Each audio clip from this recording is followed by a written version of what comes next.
Evanston basketball is live on the radio at KNYN 99.1 and online at mylocalradio.com. Catch the Red Devils all winter long on your exclusive home for Evanston sports. Today's broadcast is brought to you by Mountain West Business Solutions, Auto Farm Castle Rock Chevrolet, Landmark Plumbing and Heating, McKay Frankham, Uinta County School District Number 1, Joe's Modern Cleaners, Ellingford Brothers, Legal Tender Restaurant at Dunmar Inn, The Lumber Yard, Rocky Mountain Yeti, Bear River Dental, Superior Rental and the Gun Room, T-Bar S Body Shop, West Star Printing, Pet Mineral Labs, Trona Valley Credit Union, MyLocalRadio.com, Wyoming Dental Specialties, Plains Tire, Evanston Regional Hospital, Kazine's, Seavers Jewelers, Bear Lake Convention and Visitors Bureau, and Flex Fitness. With the opening tip approaching, let's head courtside for pregame coverage. Welcome everyone to Evanston, Wyoming on a snowy, blizzarding night. JV contest happening here at Red Devil Gymnasium between the Evanston Red Devils and the Green River Wolves. We're on the air at KNYN 99.1 FM, of course online at mylocalradio.com with the video stream, and also on the air through Cougar Radio out of Green River, KUGR. We welcome you in wherever you may be listening tonight for a doubleheader. Evanston versus Green River. The girls set to tip off in about a half hour from now at 6 p.m. and the boys to follow at 7:30. I'm Jake Hibbert, bringing you tonight's action. And this is a First Bank presentation of Red Devil basketball on KNYN 99.1 FM and online at mylocalradio.com.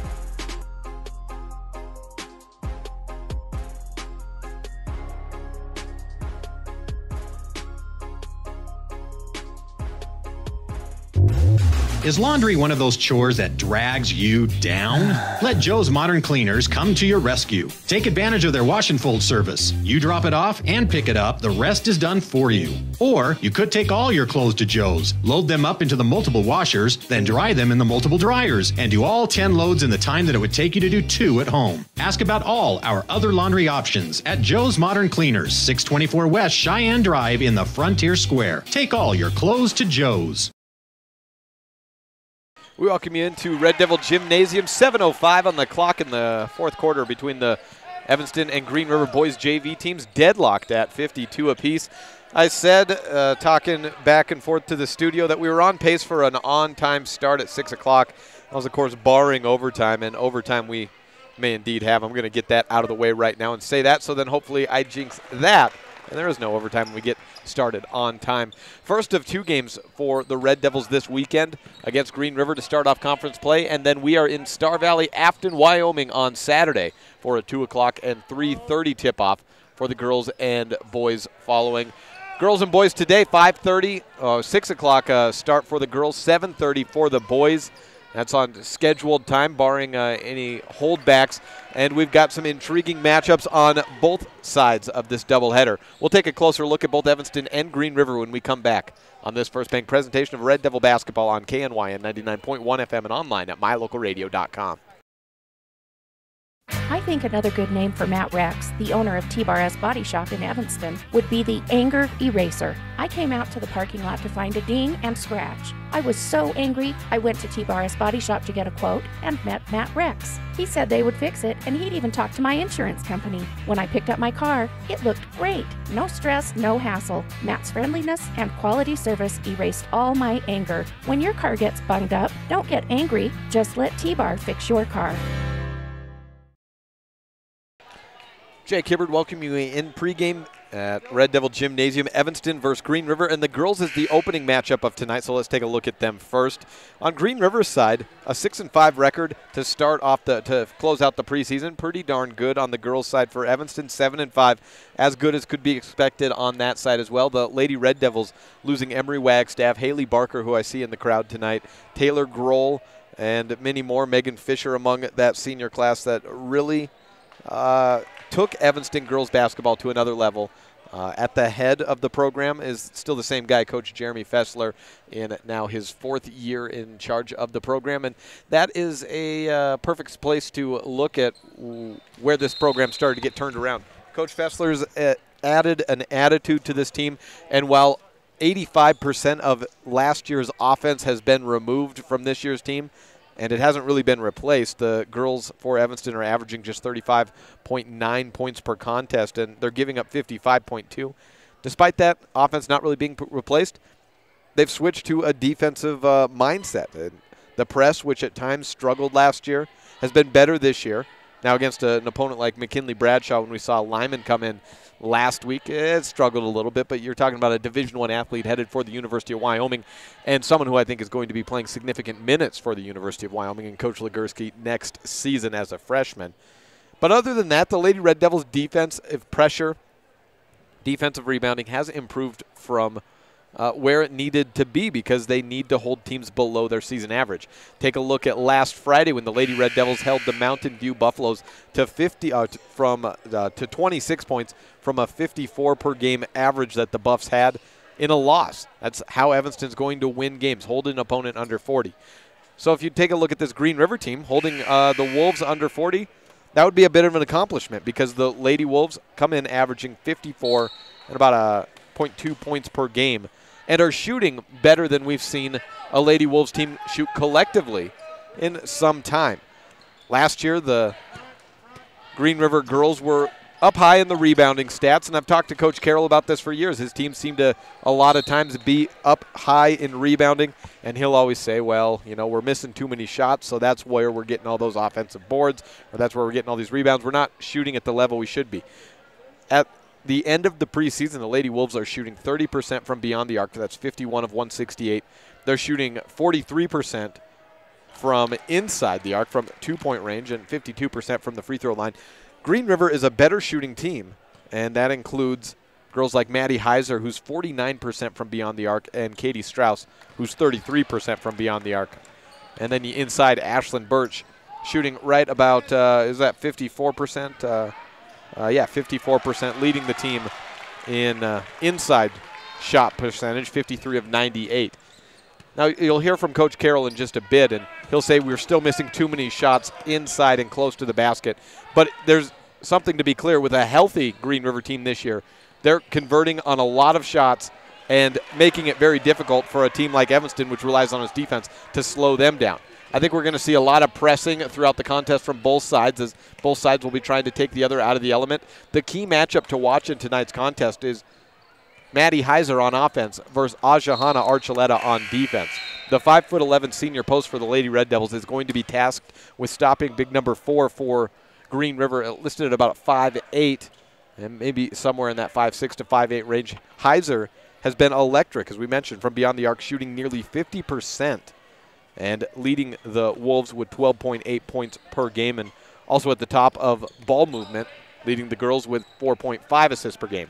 On the boys' side, the Evanston Red Devils are struggling a little bit. A 1-1 weekend taking on Bridger Valley, an overtime loss to Mountain View, followed by a big win against Lyman, and a bit of a melancholy end to the preseason where they expected to go 2-0, I'm sure, in their minds. And the 3-0 upstart Mountain View Buffalo team knocked them off in a game where just about everything that could go wrong did go wrong.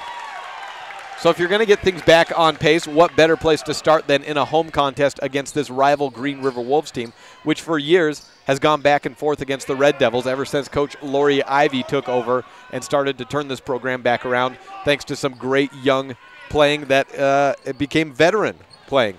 The senior class, led by Chance Hofer from a year ago, is gone.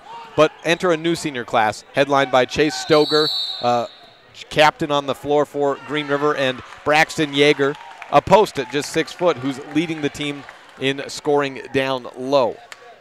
Last year in Green River, it was a tight contest, one that went to overtime. Evanston eventually won. This year, I think you have to give the edge looking pregame. If you're putting a line on the game, you probably put Green River as a bit of a favorite based on how they performed in the preseason compared to how Evanston performed in the preseason.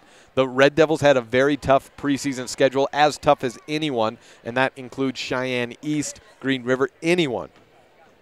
But nonetheless, Green River is coming out with a little bit more momentum and maybe a little bit more confidence, whereas the Red Devils are still searching for that. We'll take a break now and come back in 3 minutes with our standout student for the week, or for the day, I suppose. Senior and member of the choir and drama program, Kaylee Sharp. This is a First Bank presentation of Red Devil basketball on KNYN 99.1 FM and online at mylocalradio.com.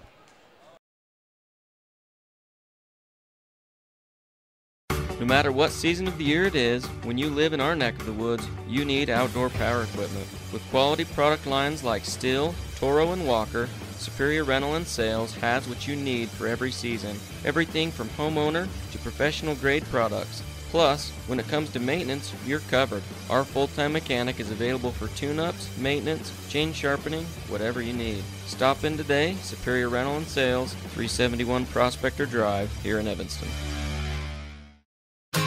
When it comes to shopping online, you definitely want to put thelumberyard.com on your list of favorites.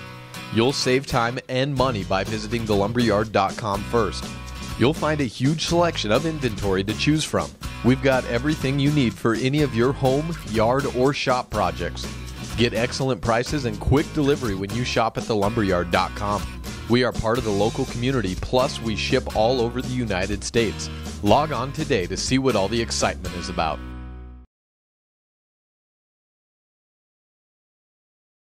You're in good hands when you choose Dr. Stosage and Dr. Buick at Wyoming Dental Specialties for dental implants and wisdom tooth extractions. They work with passion and focus. They use techniques and technologies that are modern and precise. With 2 decades of experience, their skills are highly specialized. If you need teeth extractions or dental implants placed, come see Dr. Stosage or Dr. Buick at Wyoming Dental Specialties, 50 Park Road, or call us at 307-789-9034. Bring your vehicle for service at Rocky Mountain Yeti and feel the difference. It's easy. Visit with one of the friendly service riders and then relax and enjoy hot waffles and ice cream. While you relax Yeti style, your vehicle will be worked on by our experienced mechanics. From regular maintenance to major repairs, we do it all. Have your service work done at Rocky Mountain Yeti in Evanston and feel the difference. Get Yeti'd today. Ooh, yeah. 100 Wasatch Road in Evanston. Dr. Dog, the other day I was at the dog park and ran into Keegan, the Irish setter from up the road. When we smelled hello, I was surprised because he smelled like delicious roasted duck. When I asked if he'd been hunting, he said nein, he had been to see you. Yes, Mr. Hans German Shepherd, I'm recommending Canine Superfood Advanced from PetMinerals.com for all my canine patients. The powder mixes with your dog food to create a delicious duck-flavored gravy. Order your Superfood Advanced from PetMinerals.com today.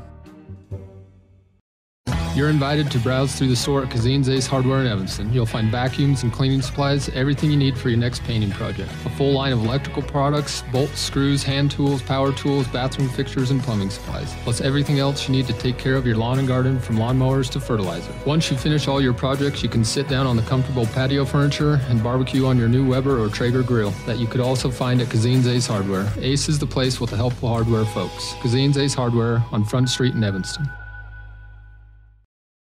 Welcome back to Red Devil Gymnasium. We mentioned that the boys JV contest closing out, and 65-62 the score, Evanston leading Green River.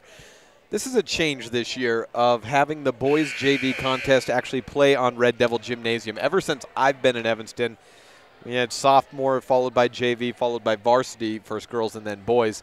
You had the boys split away from Red Devil Gymnasium playing over at Evanston Middle School. And now that there's at least in a lot of these contests, not a C squad game prior to a JV varsity. It's just JV and then varsity. They play the girls first, and today it was at 3 o'clock, followed by the boys at 4:30. And then they can have the girls at 6 and the boys at 7:30. I like the switch myself. I was never able to see boys JV contests really happen in prior years unless I was really cutting it close and maybe seeing the first quarter, second quarter, and then I'd run back over here.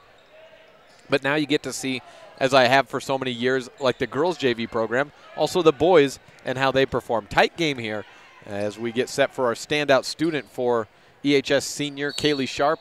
David Baxter headed to the line. Evanston leading with 56 seconds left in the game, 65-64 over Green River.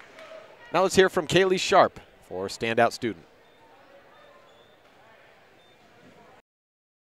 I have Kaylee Sharp again this year. I think this is like number 3 or number 4 that I've interviewed you this year. I got you for volleyball. I got you when you were a homecoming queen. I can't remember if I also did a standout student.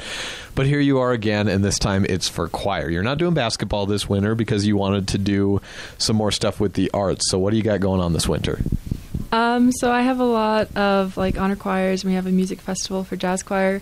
So I have All State at the end of this month, and then I have All Northwest, I think it's in February. And All Northwest in February is a Northwest United States conglomeration. I don't know if it's 8 or 10 states, something in that neighborhood in Portland, and it happens every other year. You did this as a sophomore in Seattle. What was your experience like then, and what made you come back? It was a little weird because I was the only one from Evanston, so I felt it was kind of weird having to go and make new friends. But it was really cool. I learned a lot. I was in the all-girls choir, and so it was fun. We just stayed at the hotel and we practiced a lot, but it was good. Are you not the only person from Evanston this time? No, I'm the only one again this time. So I think it'll be good. I'm excited. I've made a few friends from like All-State and stuff, so hopefully I'll see them there.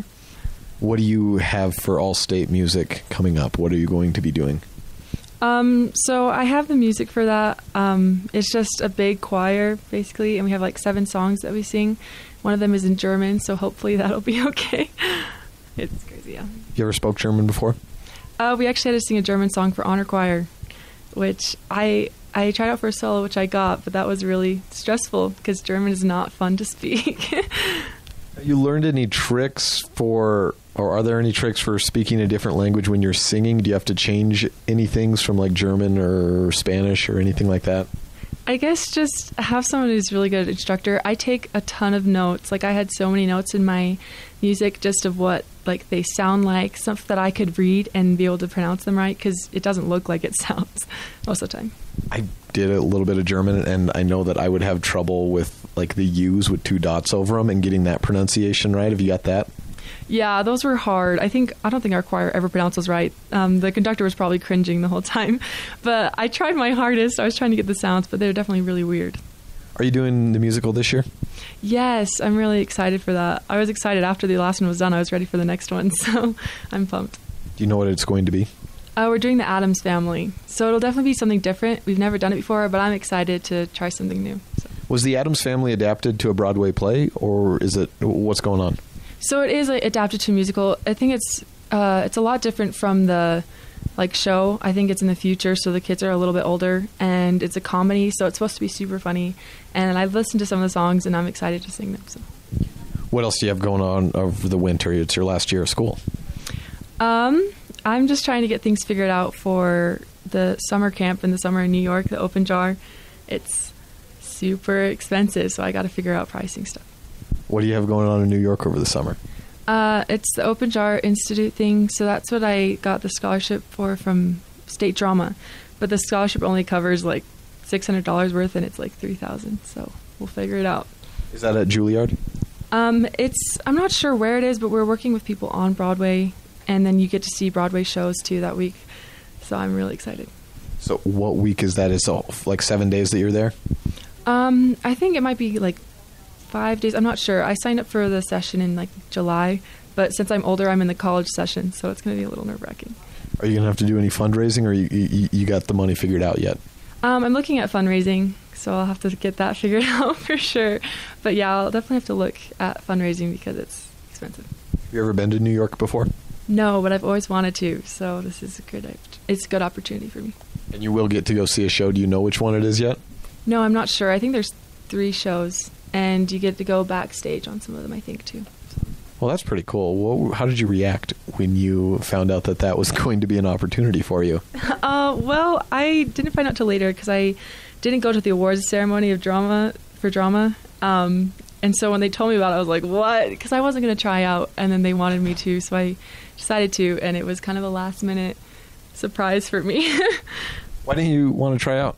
I did it last year, and there's a dancing part, and I did not dance very well. There wasn't a dancing part this year, so that was good. There was a workshop during that time that I really wanted to go to. That was really good for me, too. So. You did try out. You regretted the dancing part, but then you heard there's no dancing. You're like, okay, I could do this. I mean, I don't regret going out last year, but I was the only one that did it tried out last year. There was a big group from Evanston kids that did it this year, which was fun. So I was just, really nervous by myself, and I don't have any experience in dancing. I mean, it's fun to learn to dance, but it was a struggle. You have your summer kind of figured out with what you would like to do. Do you know where you're going in the fall or what your plan is? I've been thinking about Casper College just because the conductor from Honor Choir was the women's course from Casper. He works there, and so I really liked him, and I wanted to start small, and they have a good music program, so I've been thinking about there. All right, Kaylee Sharp. Back again. I guess this might be the last time, but who knows? Maybe you'll do something else and we'll be back with you. Thank you. Thank you. Thank you to Kaylee Sharp for joining us. We will have another standout student on Saturday when we are in Star Valley for a 2 and 3:30 contest. 2.4 seconds left in the JV boys contest, and a crazy three made. Didn't catch the number on that one by a member of the Green River boys. Has the game 71-70. Green River down. And Evanston's Braxton Lind at the line for a double bonus, 2 shots. 2.4 seconds left on the clock. We'll be back in 30 seconds to start running some coaches' interviews. First, we'll hear from Coach Rick Carroll for the Green River Wolves, followed by Jeremy Fessler for your Evanston Red Devils. And maybe your Green River Wolves, as today we're also carrying coverage for KUGR Cougar Radio out of Green River. So we're on across 3 platforms today. This is a First Bank presentation of Red Devil basketball on K9, MyLocalRadio.com, and Cougar Radio.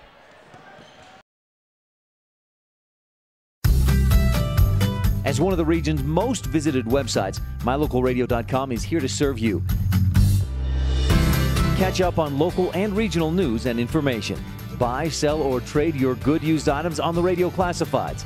Stream your favorite music all day, every day, or catch our live coverage of your high school teams in action, all on MyLocalRadio.com. Like us on Facebook so you never miss a giveaway, and visit MyLocalRadio.com today to stream it all live.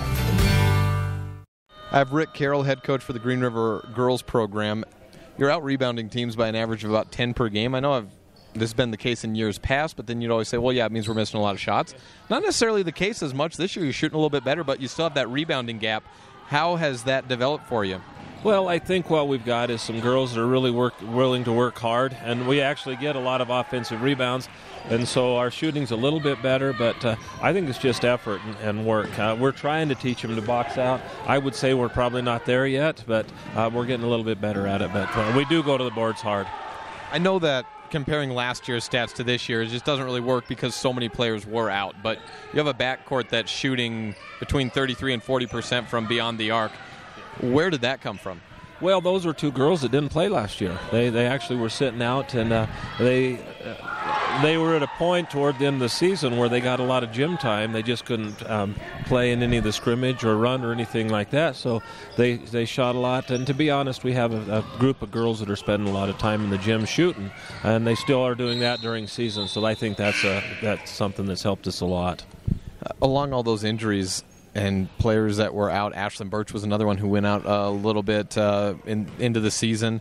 She's back, and she's doing what she has for the last couple of years, 10 points, 12 rebounds, and she's shooting, I think, 54% from inside the 2. That's an improvement in the last couple of years. It is an improvement, and you know, I hate to say this, but as a team, we still miss a lot of stuff inside, and it drives me crazy. The girls know that, so if they hear this, it's okay.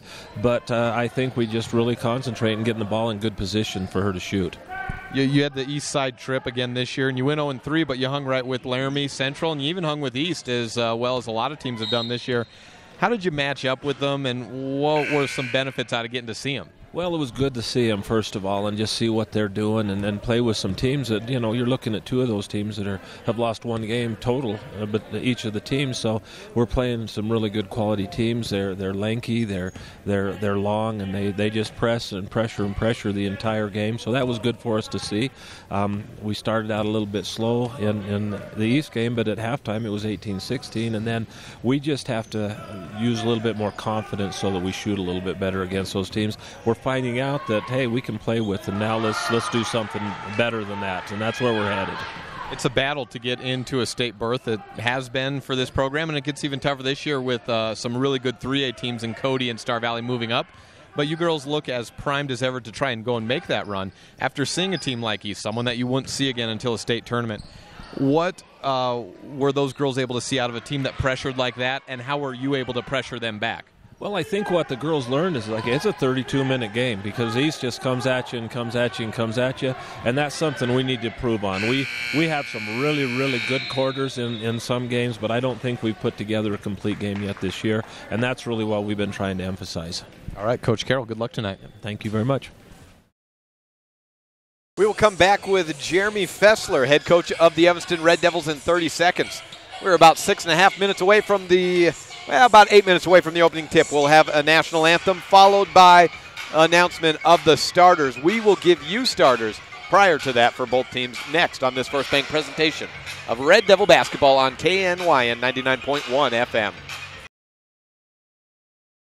Hello, this is Dr. McKay Frankham. As a dentist in Evanston for over 20 years now, my mission has always been to provide quality dental care for people of all ages at reasonable prices. I'm a detail-oriented person, and it's important to me to stay current on new dental procedures and protocols that can help my patients have the best experience and have the best results. Over the years, I've also worked to keep my overhead low so that I can pass those savings on to my patients. I believe everyone deserves quality dental care. Please call us today at 307-789-8910. Fessler, the preseason's over with. Now we're on to Green River. I know you've been watching them a little bit here and there. You've actually seen them play back at the beginning of the season. Where does the danger lie with that team? They have two really good guards, Heisler and I can't remember her names, number 0. But they both in double figures. It's going to be difficult to press them. Both great ball handlers. Heisler's shooting 50% from 3 right now. She's 17 for 34, which is an amazing clip. And then they have Birch in the post, Ashlyn, and she's a double-double, 10 points and 12 rebounds a game. And so they also have another post who played last year when all these girls got hurt. She's tough also. So they have 4 really good girls.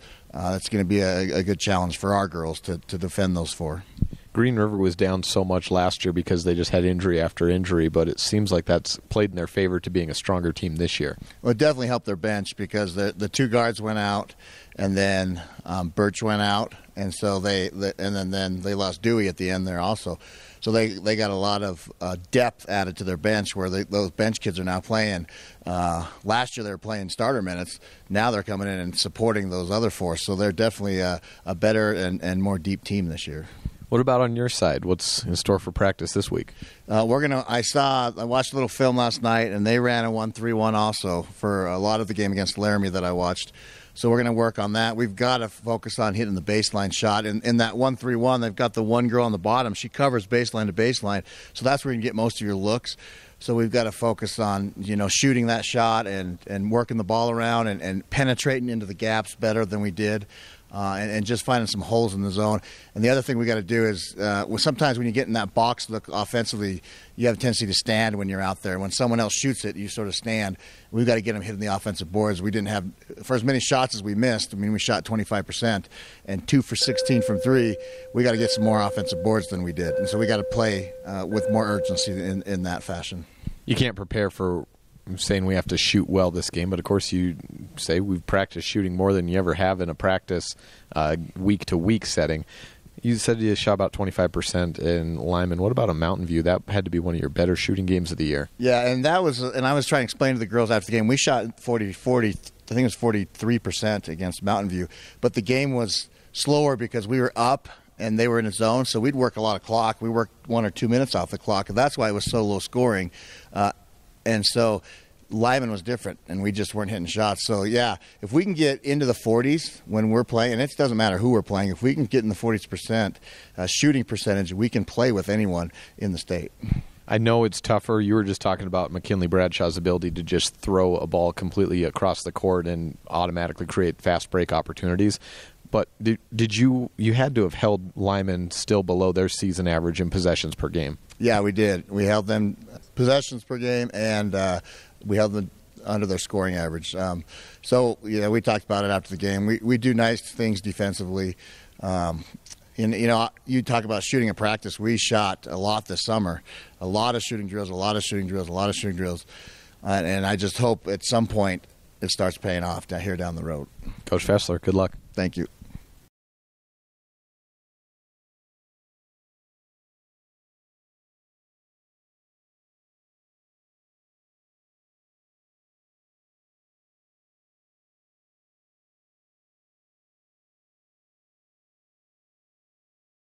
Thank you to both Coach Carroll and Coach Fessler, both standing in front of me right now. 2 minutes before National Anthem starters and opening tip for this girls contest. We're right at about 6 o'clock right now, so we'll just be a couple minutes behind in the opening tip. Let's give you our starters for today's contest. First for the Lady Red Devils, a senior point guard, 5'2", number 2. Kaylin Hyatt at the 2 spot, number 3, 4'11", senior Corey DeRue.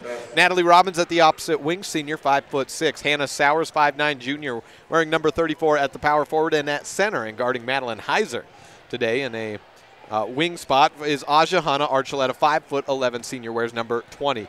On Green River's side, Maddie Heiser, the aforementioned junior, wears number 4, 5'9" is what she's listed at, shooting 49% from beyond the arc on the year. Katie Strauss, not far behind her at 33%, I believe. 33% for Katie Strauss, and has the most threes on the team, 5'8", sophomore, wears number 0. Erica Wilson, a 5'6" senior, wears number 20. Tayana Crowder, 5'9", sophomore, wears number 40. And center Ashlyn Birch, leading rebounder in the west side of the state, 5'11", junior, wearing number 24. We'll be back in 2 minutes with the start of this contest. This is a First Bank presentation of Red Devil basketball on KNY and 99.1 FM and online at mylocalradio.com.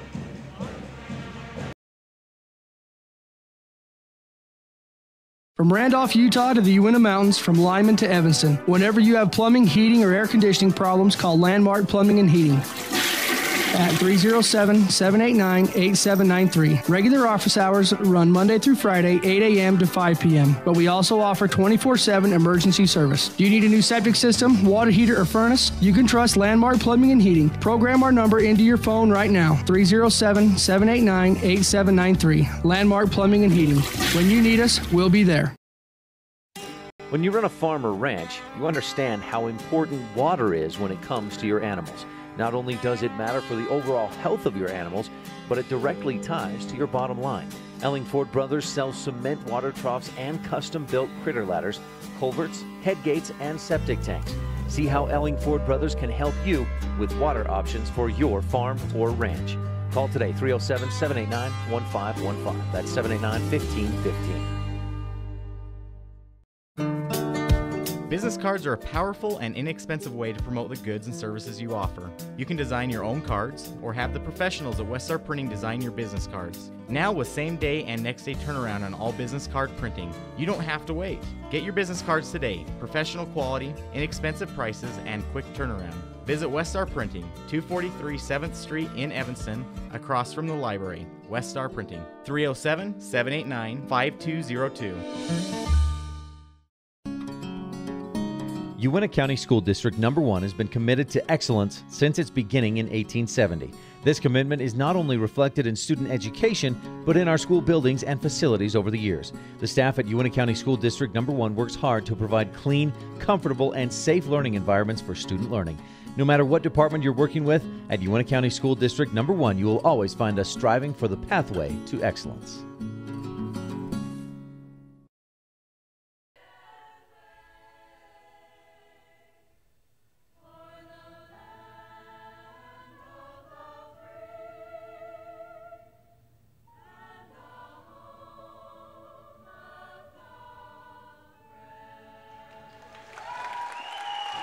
Welcome back to Red Devil Gymnasium. It is starting lineup time. We already gave those to you, so let's run through some stats as they are announced on the court.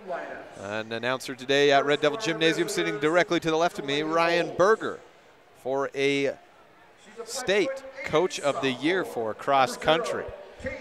Leading scorer for the Lady Red Devils coming into the week, Aja Hanna Archuleta at 8.1 points per game, and leading rebounder as well at 6.7 boards. Also with 5 blocks, a team high, just 8 blocks between the two teams, between Aja and Zosha Novakoski. Next up on the scoring list is Corey DeRue, and she's the leading three-point shooter, 11 of 43, 26% clip, and 29 of 40 from the free throw line as well. After that, Natalie Robbins, 6.4 points per game, 3.8 defensive rebounds per contest, leads the team, as does her 3.3 steals per game. On the Green River side, Maddie Heiser at 12.8 points per game, narrowly edges out her backcourt mate Katie Strauss at 12.6 per contest. They're also very similar in the assist margin, 4.5 assists per game for Maddie Heiser and 4.2 for Katie Strauss. 2 steals per game for Maddie and 1.5 steals per game for Katie Strauss. Means Evanston is in for a battle in pressure all contest long. The Lady Red Devils have gotten a lot of turnovers this season. They've also turned the ball over quite a bit, so they will have to be careful in that department. Let's take a look at the turnover margin for Evanston coming into the year, or coming into this week. They have forced 247 turnovers. They've given it away 180 times. Green River side, they've forced 167 turnovers, given it away 157. And excuse me, I wrote that backwards. That's actually, Evanston has turned it over 247 times, taken away 180, and Green River has taken away 157, given away 167. Tipping off at center court, Ashlyn Birch and Ajahana Archuleta will be the only time they really see each other on the court today, facing off, at least as game plan goes, at least for Green River's offense and Evanston's defense, as Ajahana, who loses the opening tip, will be looking for number 4, Maddie Heiser. And there she is looking for her at the top. Currently, it's taken by Kaylin Hyatt. Now Archuleta down in the post. Up top to the free throw line. Erica Wilson tries a free throw line shot. No good. Offensive board going down to the ground. It's Sowers and Tayana Crowder. Jump ball tied up, and no, not a jump ball. Out of bounds, and touching it out of bounds is Crowder, who's limping a little bit on her way back. Post inside for Green River, listed at 5'11" and 5'9", exactly what Evanston's is listed at. Archuleta down on the right blocks, turns around against Birch. She thought she was straight up and down, whistle blown by the near side official, and Archuleta to the free throw line. On that first play, we saw Archuleta in the post. I talked to her before the contest, and she said she is going to be spending a lot of time on the 5'9" outside guard, Maddie Heiser, outside shooting specialist, just a tick below half a whole number on the year for the free throw line, 49%. Archuleta misses the first free throw. Be sure to help us keep an eye out throughout the contest for the Dr. McKay Frankham Precision Play of the Game. We'll be giving that out as we do each and every game for the girls and boys. Archuleta makes the second free throw, 1 and 2 trip after Ashlyn Birch picks up her first foul, and Heiser will take it across. For the moment, it's Kaylin Hyatt on Heiser. She drives in, stripped away from the leading stealer for the Lady Red Devils, Natalie Robbins. Hands it off to DeRue. Low dribble to the near sideline, throw up ahead. Robbins has some space. Stops and pop from mid-range on the baseline, no good. Birch rips down the board out of the hands of Kaylin Hyatt, and the Green River Wolves are off and running. Heiser and the Green River Wolves in the dark navy or hunter green jerseys going from right to left. 3 ball up, missed. That attempted by Katie Strauss. Rebounded by Kaylin Hyatt, and Evanston has the ball. Evanston in the home white jerseys, red numerals and trim. DeRue dribbles past Erica Wilson, picks it up on the left wing, and looking for a passing mate. Weak bounce pass down to Robbins. That was deflected by Wilson. Throw into the post, Archuleta. Contacted again, but this time no call, and Archuleta converts. 3-0 on the Impact Physical Therapy board. Evanston over Green River. Katie Strauss at the free throw line, throws out to the corner. Wilson back to Strauss. Down low, Tayana Crowder wide open for the post shot. Good.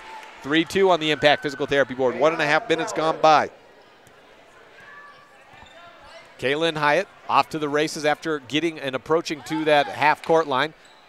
Over to the left wing, down into the blocks. Archuleta still working against Birch. This time Birch called for nothing, straight up and down defense, and it's a turnover. Archuleta missed on the shot. Heiser playing some point guard. 2 minutes gone by in the first quarter, and she's looking for someone to the right. Strauss gets cut off, so she goes to her left. Wilson thinks about a 3 and then screens, rolls down low. Tayana Crowder loses her dribble. Picked up by Archuleta. Strauss nearly steals it away, so she gives it off to Hyatt. Coach Fessler and DeRue calling for Evanston to hurry up the offense. Down into the block, Sowers gives out to the free throw line. Crowder is holding, she got a contact lens out, so it's 5-on-4 right now. Now Crowder back into the blocks, but too late. Archuleta took single coverage and went to work. 5-2 on the Impact Physical Therapy board. I think Crowder's got her contact lens set back in. Maybe she got poked in the eye. Sure looked like she wears contacts based on her reaction of trying to hold. She's saying she's good. No need for a sub after a whistle blown, but I think we'll have a substitution anyways. Number 30 coming into the contest, Darren Macy, and she replaces Crowder.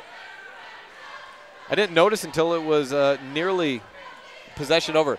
until the possession was nearly over, but Crowder was just walking across the half-court line as everyone for Green River and Evanston was set up in to the half-court set. And she was holding her eyes, sure looked like she had a contact lens either popped out or caught up in her eye, in eyelid perhaps. Green River basketball, 5-2 on the Impact Physical Therapy board. Wilson wildly over to Macy, back to Wilson, and then to Strauss. She drives in, stripped away from her hands by Kaylin Hyatt. Almost 3 minutes gone by in quarter number 1, 5-2, Evanston leading. Strauss on the baseline, inbounding for Green River. To Heiser, hook shot, misses short. Heiser misses, and Sowers on the rebound. DeRue running up the middle of the court. We got a new Zoe Turner setting to check in. Have a hand check foul on Green River on Erica Wilson. That brings Turner in for Wilson. I take that away. That was not on Wilson. That was a must have been a moving screen or maybe a push-off by Archuleta. So wrong number 20. It's Green River basketball. Reach in from Kaylin Hyatt as Katie Strauss was trying to take it across the timeline. First foul on Hyatt, third foul in the game overall. Second on the Red Devils. Kaylin Hyatt, that's her first. Hyatt with one, Archuleta with one. Turner passes across the timeline to Heiser, but play was whistled dead by the official.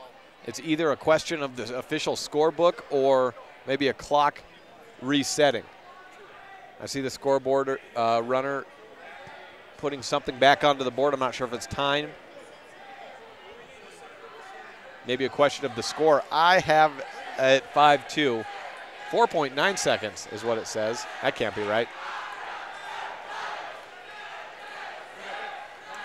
4:49 is what the clock is set to. And we are ready to play. Near side inbound on the sideline for Green River. Macy at the top of the key, hands off to Heiser. We have yet to see Maddie Heiser shoot. Inside, outside, whatever. She's been trying to distribute early on. Looks to take Sowers off the dribble, goes to Turner. Then out to the left side. Strauss, baseline drive in, off the glass. Counts, but a charge. The shot went in, but a charge drawn by Kaylin Hyatt. Katie Strauss with her first. Charge number 0, Katie Strauss. Evanston basketball, 5-2 on the Impact Physical Therapy board. Coming into tonight, Evanston 7-5 on the season. This is the first conference game of the year. Green River 6-5. Green River went to the Cheyenne Laramie tournament. Evanston did not for the first time in several years. And Green River went 0-3. Evanston went to Star Valley instead went 1-3 against a lot of Utah and Idaho competition. And, of course, they played Star Valley as well, a team they'll be playing Saturday at 2 o'clock. That'll be in Afton at Star Valley High School Gymnasium. 4:08 left on the clock. Sideline inbound out to the corner. Up top, Heiser looks away from a screen, goes to Strauss. 3-ball up, air ball. Sowers battling for the rebound. Turner comes in from behind, knocks it out and out of bounds. Evanston basketball. Welcome anyone listening in Green River, either on mylocalradio.com with the video stream or on their radio at KUGR. Also locally here in Evanston on KNY and 99.1 FM. Got bad weather all the way around between here and Sweetwater County, so hoping for the best, hoping the interstate stays open and these girls and guys can get back home tonight. Haven't checked YDOT to see if there's any updates on the roads. Kaylin Hyatt falls down as she tries to pass it off. Does get the pass off to DeRue. Back up and standing on the wing. DeRue on the right side, down low to Archuleta. Whistle blown off the ball, foul on Evanston. Might be number 2 on Hyatt. It's on Sowers. Hannah Sowers first. Tonight in 4A, this is the only conference contest. Green River and Evanston. Tomorrow we've got a whole mess of matchups. Yesterday, East and Central took on Laramie and South. The 2 Cheyenne schools came up victorious. We'll start 1-0 on the conference season on the boys' side. Take a look down on the girls' side in just a bit when we get an opportunity. Macy guarded tightly, finds Strauss. Strauss, weak bounce pass to Heiser. Gets a screen to the right, goes around it. Stop and pop, up from 3, rattles around the rim, falls down, no good. Crowder, one offensive board, no. A second, good. Tayana Crowder with the second bucket of the contest for Green River. She has all 4 points, and it's 5-4 on the Impact Physical Therapy board. 3 minutes left in the first quarter, and Evanston up by a skinny point. Zosha Novakoski in for the Lady Red Devils. Bounces to the right side and has her pass picked off, intended for Kaylin Hyatt. Crowder came up with it. Hyatt hand check as she was taken off on a fast break. Foul number 2 for Kaylin. Macy inbounding on the near side. Sierra Burley in for the first time today for the Red Devils, 5'3" senior. Heiser takes the inbound and slowly working against Natalie Robbins. Robbins stabs at the ball, gets it poked loose. Heiser picks it back up, finds Strauss at the top of the key. 2:45 left in the first quarter. 5-4 on the Impact Physical Therapy board.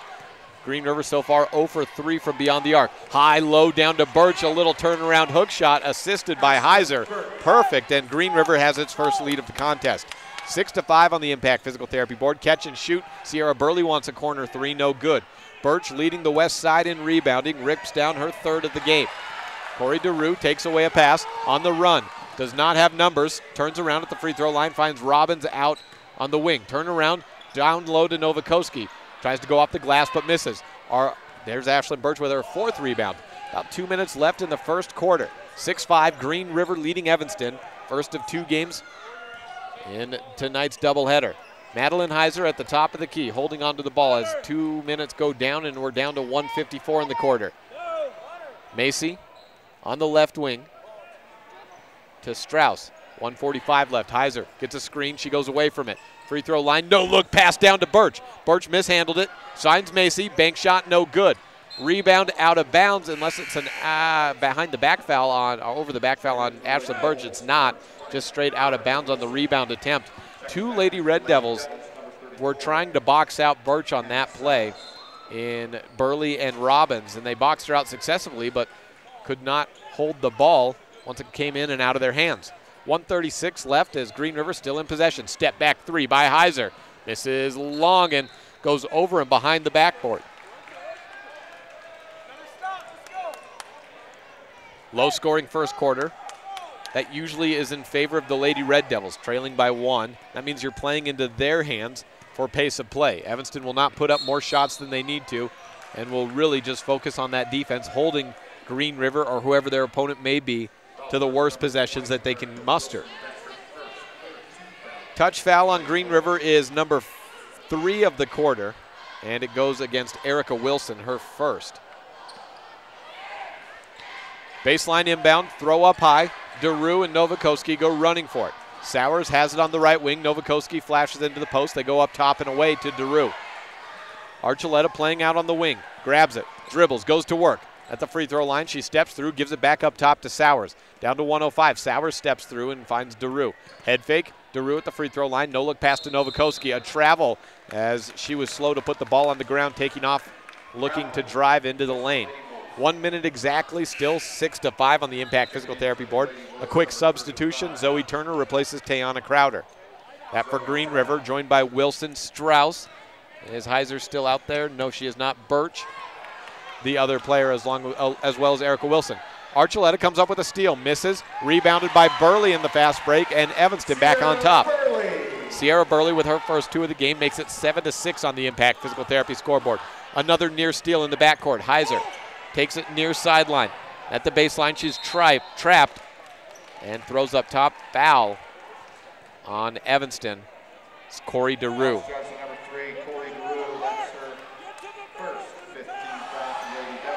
37 seconds left, quarter number 1. Evanston up by 1.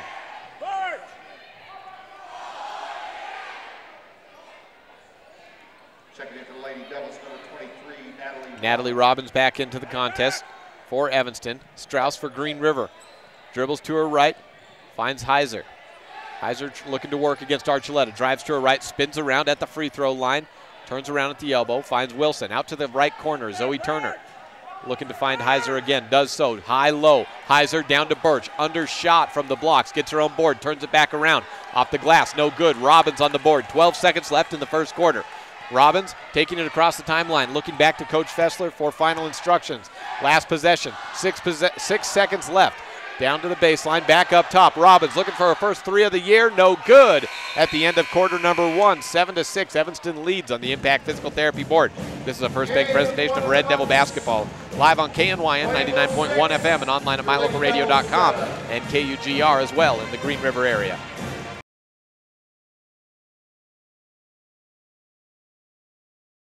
At beautiful Bear Lake, skiing, snowmobiling, sailing, and swimming are just some of the fun activities offered to recreationists.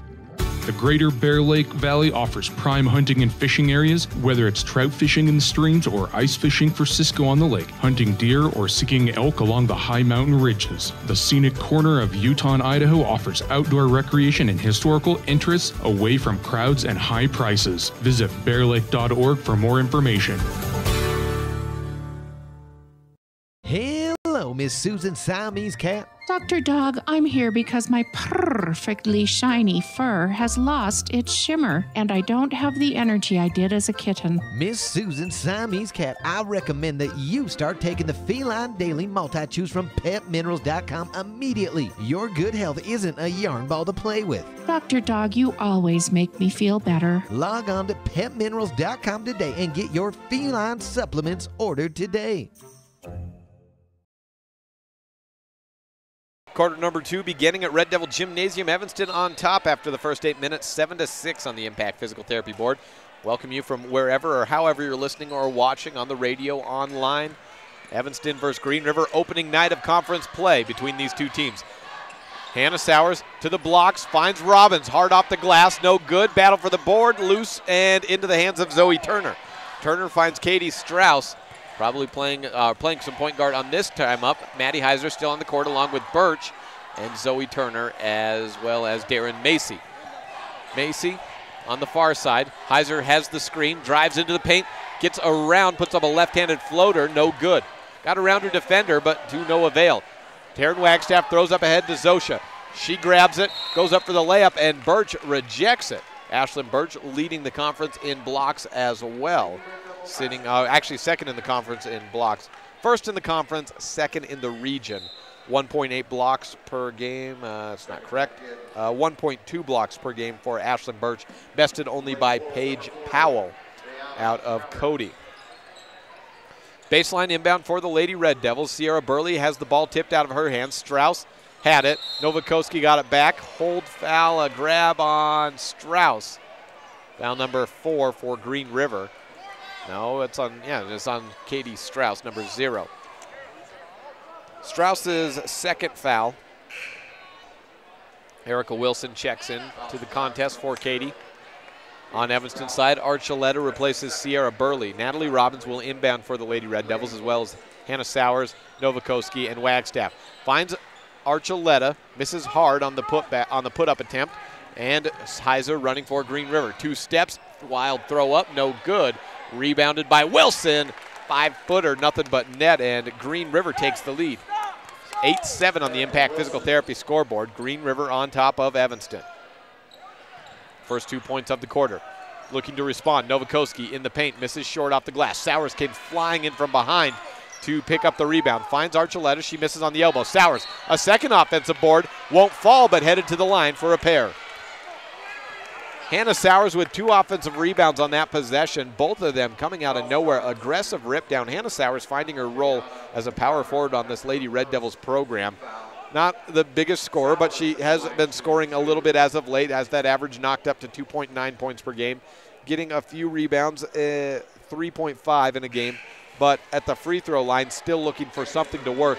Coming into the contest, 3 for 12 from the line, misses the first to fall to 3 for 13.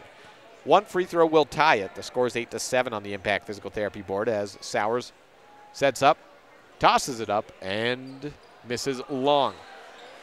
Rebounded by Darren Macy of Green River. And Heiser will take it across. Heiser, a very athletic, long point guard for Green River. One-hand baseball pass to the elbow. Then to Heiser. Down low to Birch. Hook shot, good.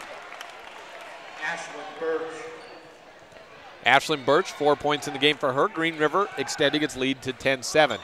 Picked off pass, Ashlyn Birch takes it away from Taryn Wagstaff. Throws back to Heiser. Heiser will take it across, set up in the half court.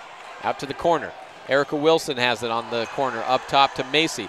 Looking down low to Birch, can't find anything, so goes off to the left wing. Heiser has it, gets a screen, goes with it, drives to the right into the paint, floating shot, misses wildly to the right. Got a great screen from Shia Deakins.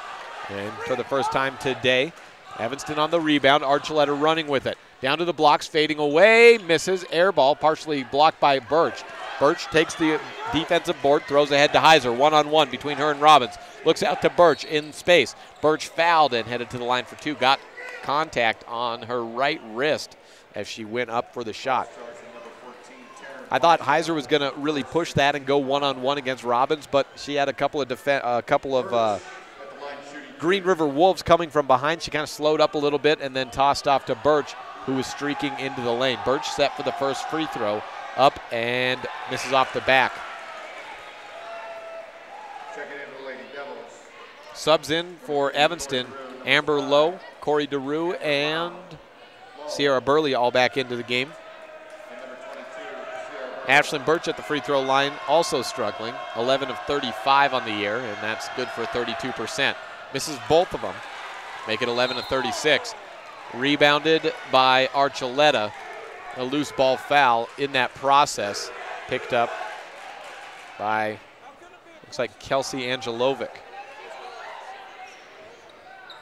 Angelovic picks up team foul number 6 of the half for Green River, 5:33 left and ticking down in the second quarter.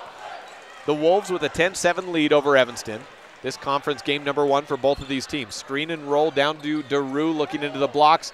Natalie Robbins tumbles down to the ground and has her pocket picked. Picked up by Macy, who finds Heiser to take it across. Heiser surveys the scene, shading towards her right, looks over to Macy, then back near side to Wilson. 5:05 left. Wilson picks up her dribble, moves the pivot foot, and travels. Looks to Coach Carroll, shrugs her shoulders, and said, whoops. 5:03 left in the first half. 10-7 on the Impact Physical Therapy board. Evanston trailing Green River.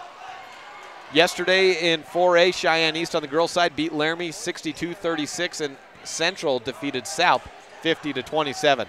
This is the only 4A conference contest today. Archuleta still trying to find her shooting touch, misses from 12 feet. With Green River on the board and running is Heiser. Far sideline, Green River moving from right to left. Heiser wants to go at it herself, misses long, and Coach Carroll calling for a foul, nothing called. Evanston running with Natalie Robbins. Bounce pass out to the corner. Catch and shoot Lowe for 3. No good, but Lowe is fouled. Was it on the line, so 2 shots, or was it behind the line for 3? Erica Wilson, the offender, and 3 shots.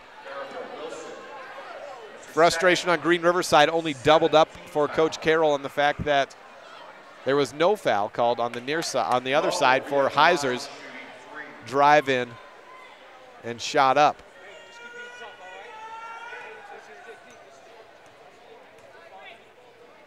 First free throw from Lowe, no good. Evanston as a team, you can't really pick on one singular player. As a team, their free throw shooting needs to improve. Shooting 57%. Lowe good on the second. In particular, in crucial parts of the game, free throw shooting has disappeared for the Lady Red Devils. Leading free throw shooters, Zosha Novakoski and Kaylin Hyatt at 77 and 75% respectively, followed by Corey DeRue at 73. And then it drops down to 57, 50, 40, 44, 41, 25%. Erica Wilson's out of the game. She has 2 fouls. That was team foul number 7. Evanston's in the bonus the rest of the way, and there's 4.5 minutes left in the first half. Amber Lowe goes 2 of 3 from the free throw line, and the Lady Red Devils trail by 1 to Green River in 10-9. Strauss with a behind-the-back dribble, bounce pass across the timeline, looking for Birch, but it overshot, so instead Heiser picks it up.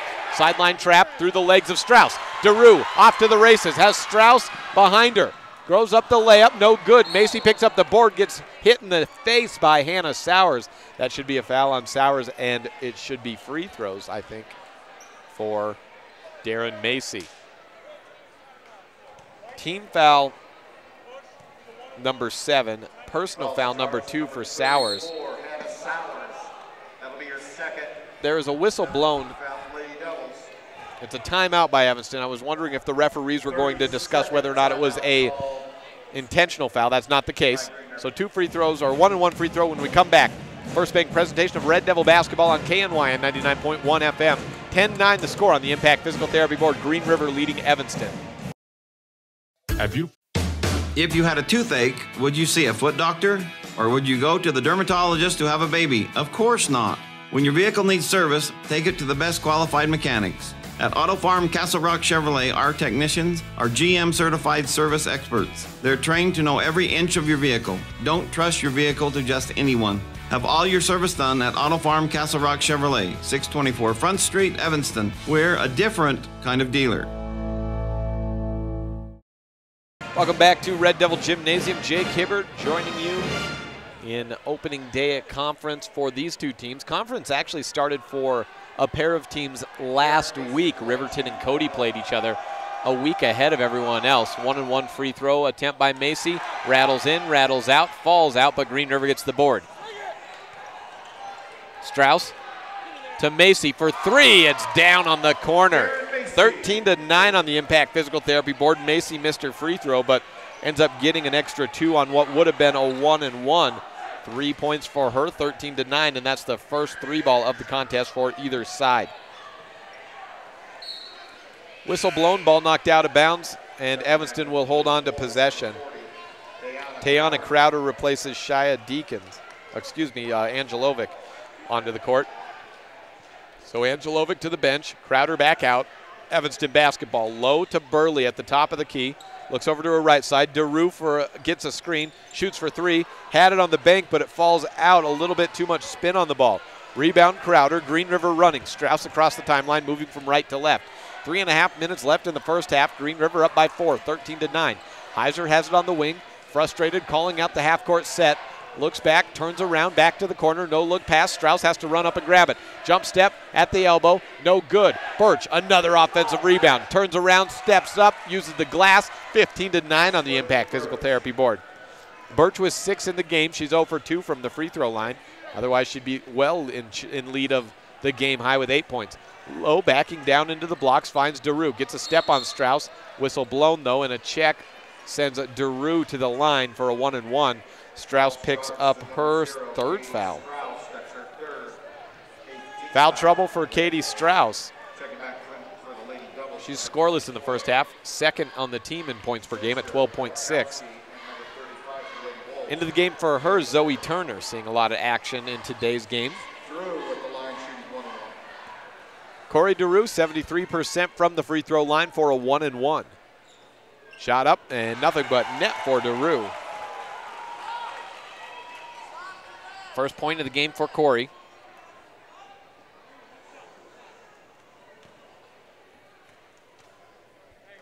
Set for the second. Up and in. 15-11 on the Impact Physical Therapy Board. That brought to you by Justin Dennis. Still in search of our Dr. McKay Frankham Precision Play of the Game, both in the girls' game and the boys' game today.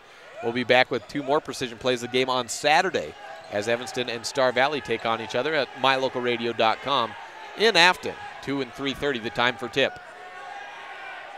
Heiser gives to Zoe Turner, who then gives off to Macy, then to the left side. Heiser has it on the wing. Robbins, both hands on her knees, waiting for Heiser to make the first move. Heiser jab steps into the paint and then backs out to the 25-foot line. Heiser back at work still with the dribble. Now on the left hand, spins around to the right, guarded by Archuleta and DeRue. One-hand baseball pass up to the top. Macy gets a screen from Birch. Birch rolls down low into the blocks. They go back to the corner. Heiser open on the top of the key. Archuleta quickly comes in to grab her defensively, and a drive in. Heiser shoots, and Robbins down on the ground, slapping the floor after being called for a foul that sends Heiser to the line for 2 shots. Team foul number 8, Natalie Robbins first. Slapped her hands and said, "Come on," in response to the foul. Checking back into the Lady Red Devils. Number 14, Taryn Wagstaff. Taryn Wagstaff checks back in for Evanston. 1 and 1 shot for Heiser, so it was not a shooting foul. She makes it. First point of the day for Maddie. 62% free throw shooter on the second, nothing but net. 17-11, 2 minutes left on the Impact Physical Therapy board. Robbins looking to immediately answer. Puts up a mid-ranger, good. Half fast, three-quarter speed fast break shot for Natalie Robbins, 17-13 on the Impact Physical Therapy board. Robbins with 2 in the game. Leading scorer for Evanston is Archuleta with 5. Whistle blown and a ball knocked out of bounds, stays with Green River.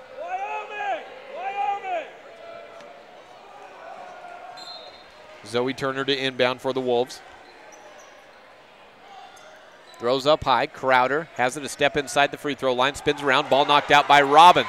She tumbles down to the ground. Is tied up with Macy. Jump ball called. Possession arrow Evanston. Basketball. 17-13 on the Impact Physical Therapy board. 1:41 left in quarter number 2. Welcome you to watch on mylocalradio.com or on the radio at either K9 or KUGR in Green River. Archuleta to the right side, flash down low. Zosha's fouled, got knocked in the back. Crowder having to be restricted and held back by Maddie Heiser after her reaction to the foul call. That's Crowder's second. Angelovic checking in, following a shot. Novakoski to the line for 2. First free throw by Zosha, good. Score is 17-14. Evanston trailed by 5. They've cut it down to 3. Novakoski will look to cut it to more to 2.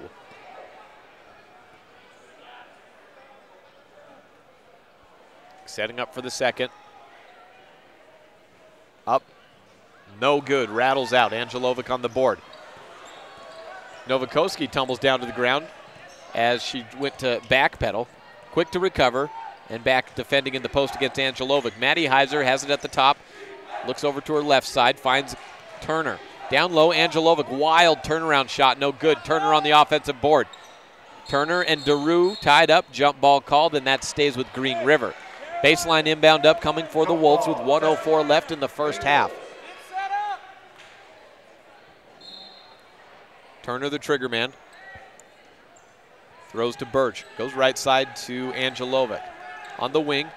Takes Archuleta off the dribble. Back to Heiser. Fires from 3. Likes what she saw but missed short.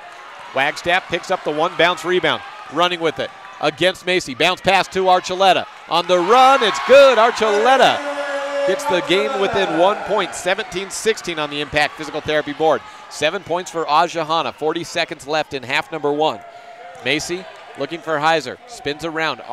Natalie Robbins could have been called for a second foul if she got a little bit more jersey than she did. Had a little bit of Heiser's tail as she turned around and ran with it. Weave for Green River to run the clock down to 19 seconds. Heiser to Turner to Wilson, just running that. Actually, that's Macy. Daru ties it up and is called for a foul. She says it was all ball, but either way, it's free throws for Green River. 1-and-1 shots for Macy, and more importantly for Evanston's side, that is foul number 2 for Daru. Amber Lowe comes back in for Evanston. And number 34, Hannah Sowers, and number 22. Sierra Burley and Hannah Sowers both back in for Evanston as well. Macy to the line for a 1-and-1. It's her first free throw attempt at the varsity level this year. It's good.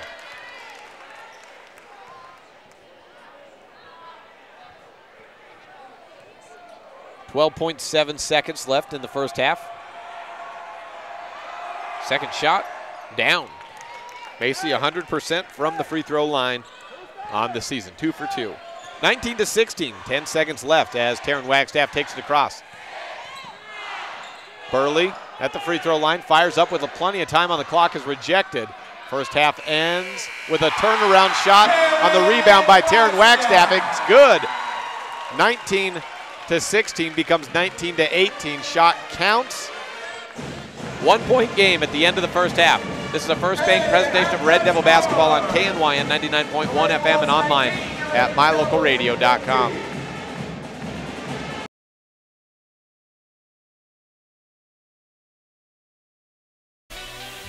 We each have 168 hours in every week. When you exercise 2 to 3 hours a week, everything about your life gets better. I know this from personal experience. This is Ben Carden, owner of Flex Fitness Gym in Evanston. 2 to 3 hours of exercise per week will help you feel better, you will have more energy and confidence, your clothes will fit better, and the list goes on. Set yourself up for success. Visit Flex Fitness today and let us help you achieve a more healthy lifestyle. Flex Fitness, 100 Yellow Creek Road, right next to Smith's in Evanston.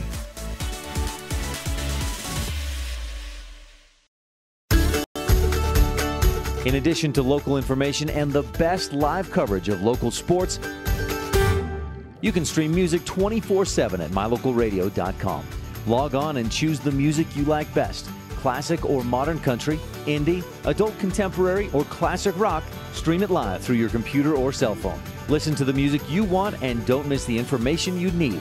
Like us on Facebook and visit mylocalradio.com today. It's important to feel like you belong. At Trona Valley Federal Credit Union, we understand the value of connection. When you become a member, you join our family. You become an owner of a not-for-profit financial organization, and your success becomes our success. We give back to our members by offering lower loan rates, fewer fees, higher yields, and more products and services. Become a member of Trona Valley Federal Credit Union today, and let's work together to reach your financial goals. We're a caring partner here for you. Member NCUA.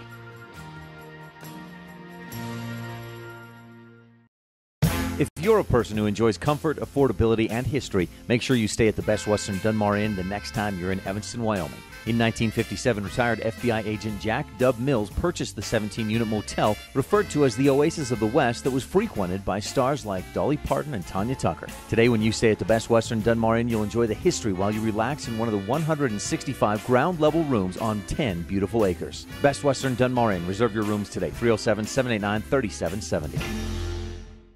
The Lumberyard in Evanston, Wyoming is your local IFA dealer. The Lumberyard has tons of animal feed lines and accessories to help with your farm and ranch. Since 1923, IFA has worked to manufacture and distribute the highest quality products to the agricultural community.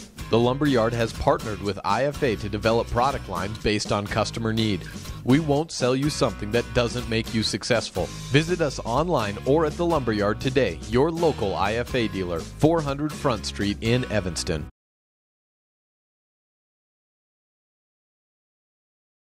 Score is 19-18 at the half. Evanston trailing Green River.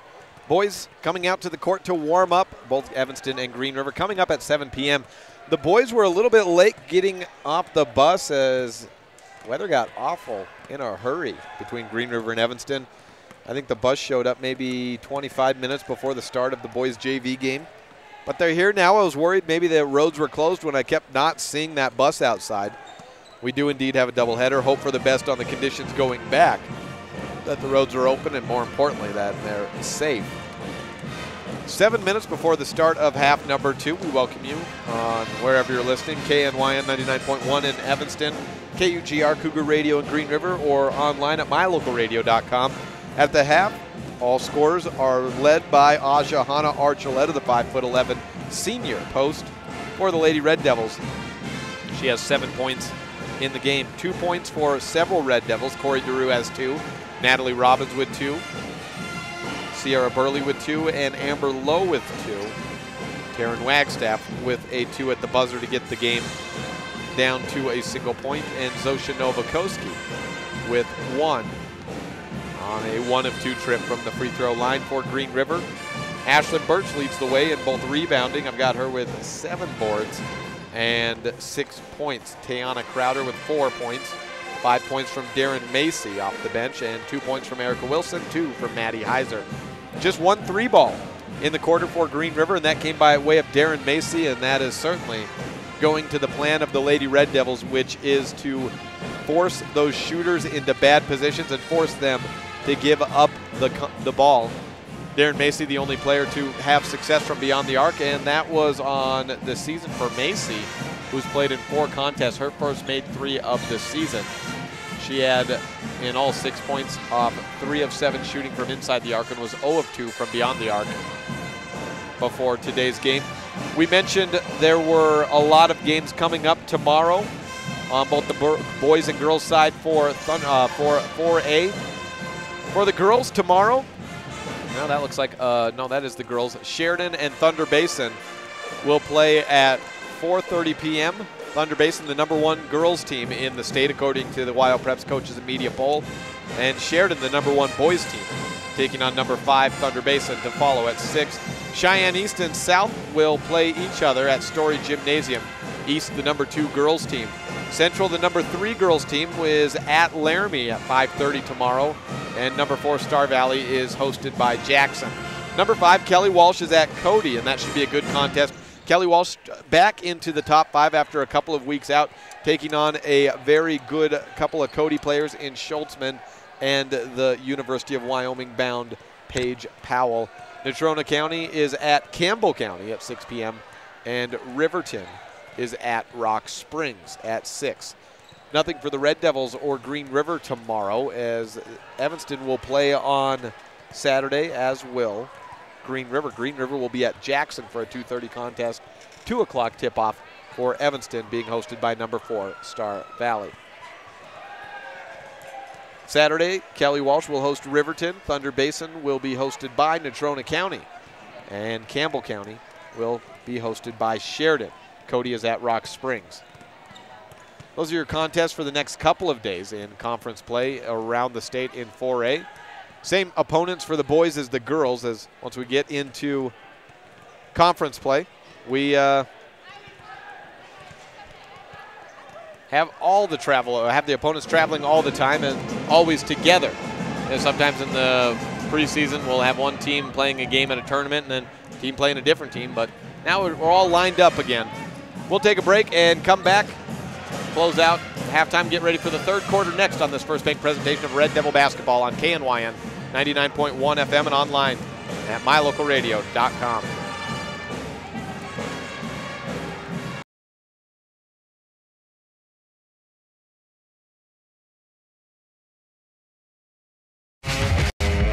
If you want your truck to really catch the eye, have the professionals at Plains Tire in Evanston install a custom lift kit with new tires and wheels.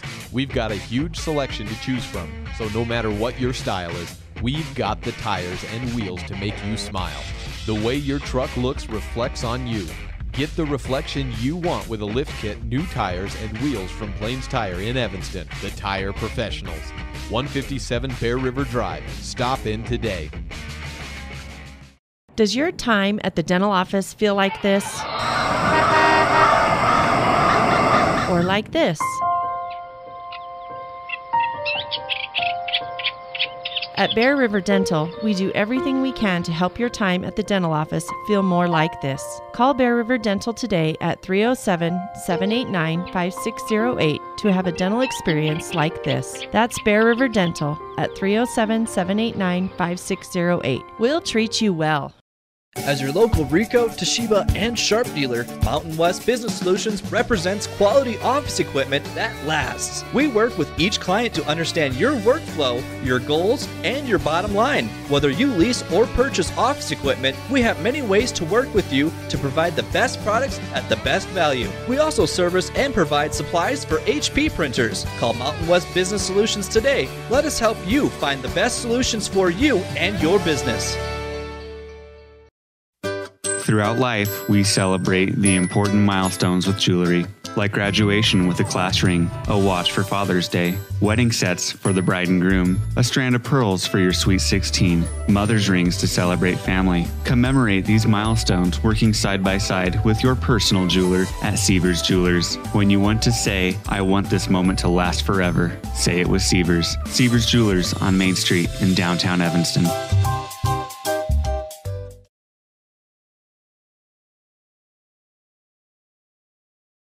Welcome back to Red Devil Gymnasium. A minute before the start of the second half on the girls' contest, 19-18. Evanston's done its job of holding Green River below their first half point average. Green River averaging about 54 points per contest. Green River doing its job of taking the lead. They haven't got much from beyond the arc, but down low, and particularly working high to low between either Strauss or Heiser, and finding Ashlyn Birch down low has worked to the tune of 6 points for Ashlyn.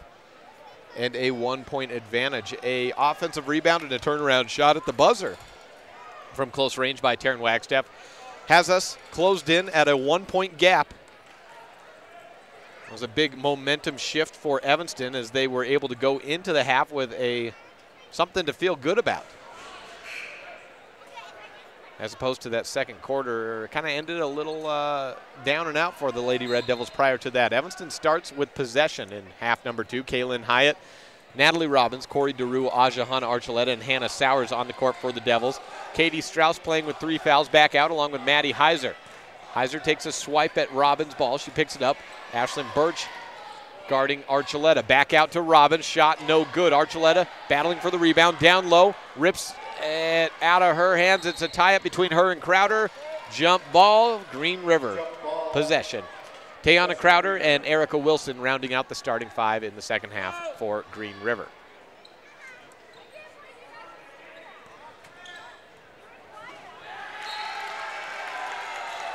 Turnover, knocked out of bounds and off the body of Green River. It's Evanston basketball once again, 28 seconds into the quarter. And this is already the third possession between the two teams.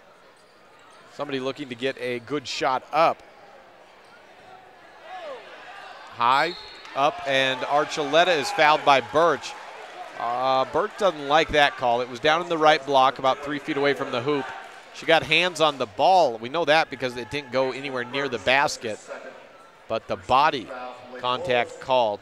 Ashlyn Birch's second foul. Free throw for Aja Hanna's down. She leads the way with 8 points for Evanston. At the free throw line today, she is 2 for 5 on the season. She's shooting 41% from the charity stripe. Second free throw, no good. 2 for 6 for Archuleta at the line. And we're knotted up at 19 apiece. 19-19 on the Impact Physical Therapy board. Maddie Heiser takes it across the timeline. Green River in those hunter green uniforms going from left to right. In half number 2, Evanston defending in the home whites. Red siding. Wilson down on the right. Up top to Heiser. 1 minute gone by in quarter number 3. 1 point for Evanston, has it tied up at 19 all. Turnaround shot, Heiser puts up a floater. Hits front iron, no good. Rebound ripped in and out of the hands of Hannah Sowers, out by Ashlyn Birch. Then she turned around and called for a walk. Coach Carroll for Green River wanted a foul before the travel. Evanston basketball. Kaylin Hyatt takes it across for Evanston. Hyatt has Strauss on her. They're trying to run Corey DeRue under the basket on some screens to open her up for threes. Archuleta has it, high post, dribbles down to the low, works against Birch, out-muscles Ashlyn in the blocks. And I think Ashlyn's a little bit hesitant to go too tight defensively. She's already picked up 2 fouls against good defense by her against Archuleta. And close 50-50 calls today. 21-19, Evanston leading. Ball knocked out of bounds on the other end by Evanston. It's Green River basketball on their own baseline. Katie Strauss is inbounding.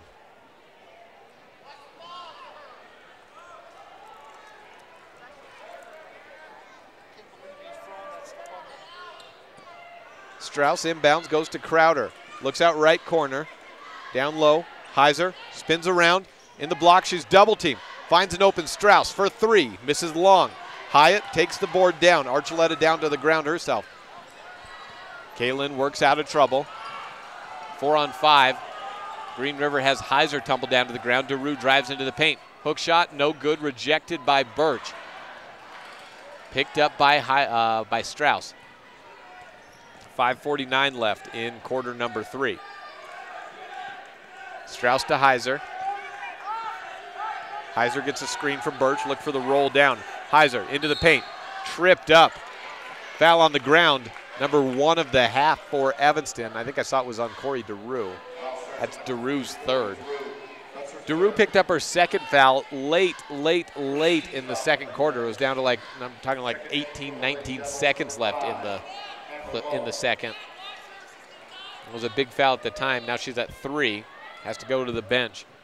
Replaced on the court by Amber Lowe. 3-ball missed by Strauss. She's struggling to find any range today. Rebound from Robbins. Throw ahead and way ahead to Lowe. Down in the block. She's headed to the line. Strauss called for the foul. Lowe just kind of threw her body right at Katie Strauss. For Strauss, is that number 4? Yes, it is. And what a predicament Green River is in. Zoe Turner, who comes back into the game following this first shot. Strauss at 4 fouls.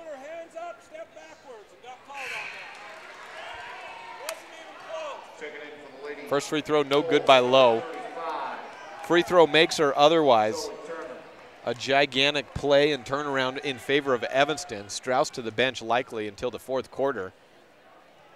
Lowe makes the second. Evanston leads 22-19 on the Impact Physical Therapy board. Wilson to Heiser. Across the timeline, Archuleta picks her pocket. Lowe picks it up, throws ahead to Aja. Stop, off the glass, Aja down. 24-19, all momentum in favor of the Red Devils. Archuleta, 5 points in the quarter, 12 in the game. Green River looking to run. Tayana Crowder on the wing, nearly stolen away from behind by Kaylin. Back out to Zoe. Zoe gives it to Erica, out to Heiser on the corner. Thinks about a three, head fakes, out of it. Back to Erica. She'll fire from straight away. Misses long off the glass. Birch takes down the rebound. She's got to be close to double digits in boards.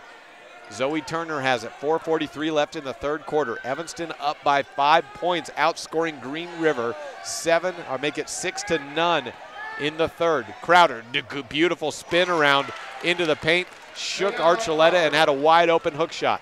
24-21 on the Impact Physical Therapy board. Tayana Crowder tied with the lead in points for Green River, along with Ashlyn Birch with 6.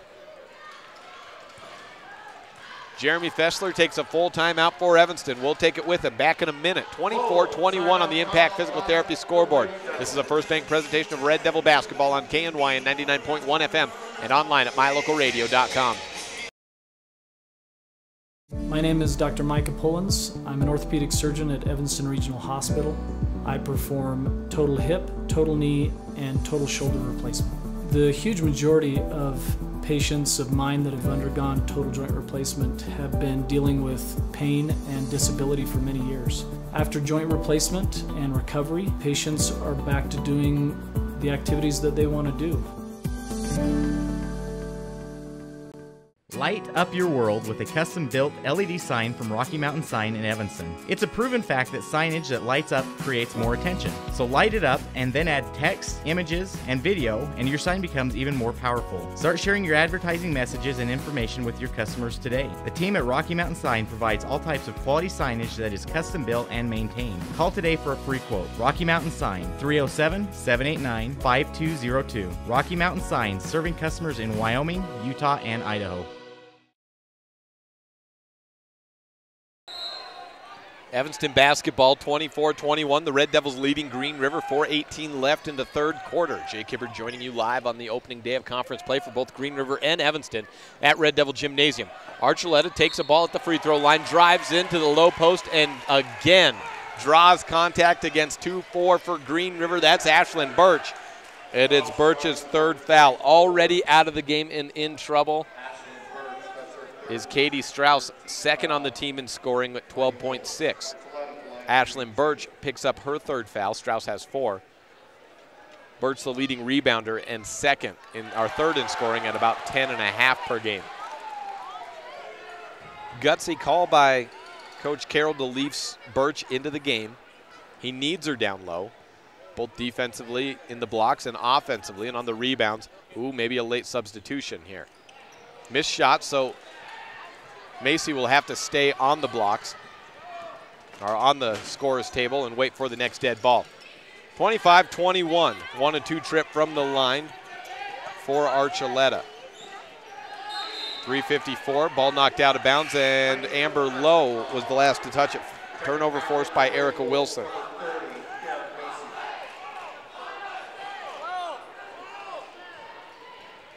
See if that's Birch to the bench. It is. Macy replaces her.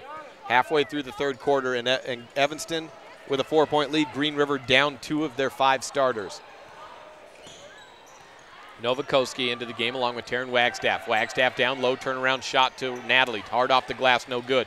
Crowder on the board, looked for Turner, and Amber Lowe picked her pocket. Passing lanes swiped by about that 5'2", I'm guessing, Amber Lowe. Crowder called with a foul, her third. And down 3 starters now for Green River, all in foul trouble. Kelsey Angelovic checks in for the Wolves. Maddie Heiser races back to defend the inbound. Crowder with 3, Birch with 3, Strauss with 4 fouls. Amber Lowe throws it, looking into the post, and Wilson palmed the ball. It went out of bounds. Stays in possession of Evanston. Try the baseline inbound once again. 4-point lead for the Red Devils. Heiser and Wilson, the only 2 starters left on the court for Green River in this third quarter. The other 3 down due to foul trouble. Lowe takes a screen around for Archuleta. Archuleta gets it in the blocks. Back outside. Lowe thinks about a 3. Stops. Goes mid-range on a floater. Misses short. Rebound. Good box out by Angelovic. Allows the rebound to go to Macy. Macy gives off to Heiser. She'll take it across. Green River moving from left to right. Heiser resetting. Calling out a new play. Gets a screen from Angelovic. Goes to her right. Off the dribble. Beats Zosha. Misses short. Late foul call. 2 shots for Heiser. Foul in the paint on Taryn Wagstaff. Wagstaff's first. Corey DeRue is out of the game for Evanston. She has 3 fouls. Other than that, for Evanston, Hyatt has 2. Sowers has 2. Foul trouble not nearly as profound or for Evanston as it is for Green River. Archuleta out of the contest. Actually, for Wagstaff, that was her 2nd foul. First free throw, good. Heiser connects on the 2nd as well. First free throws of the second half made by Green River has us at a 2-point contest.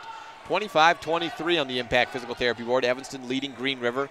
Conference game number 1 of the year.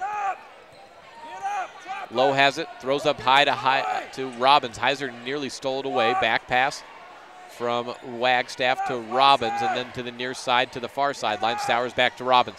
Skip to the left. Low, down low, looking for Zosha. Throws it right away and into the hands of Wilson. Foul on 2-4 for Evanston. Zosha picks up the offense. Her first foul.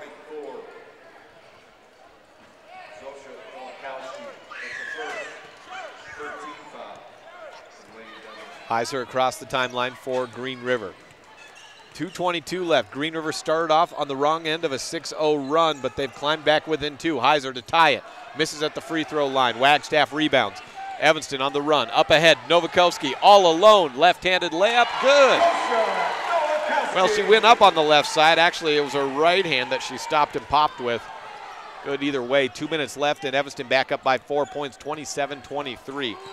Zosha with 3 points in the game. Zoe Turner on the near side corner.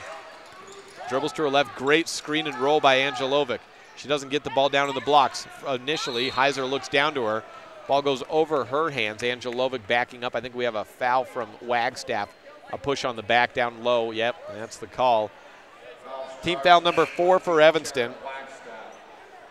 In half number 2, Archuleta back into the game. She comes in for Natalie Robbins.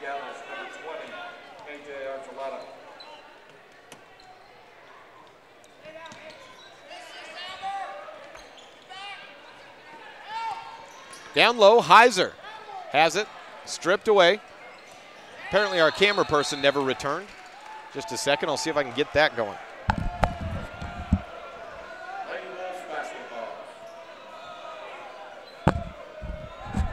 Green River basketball.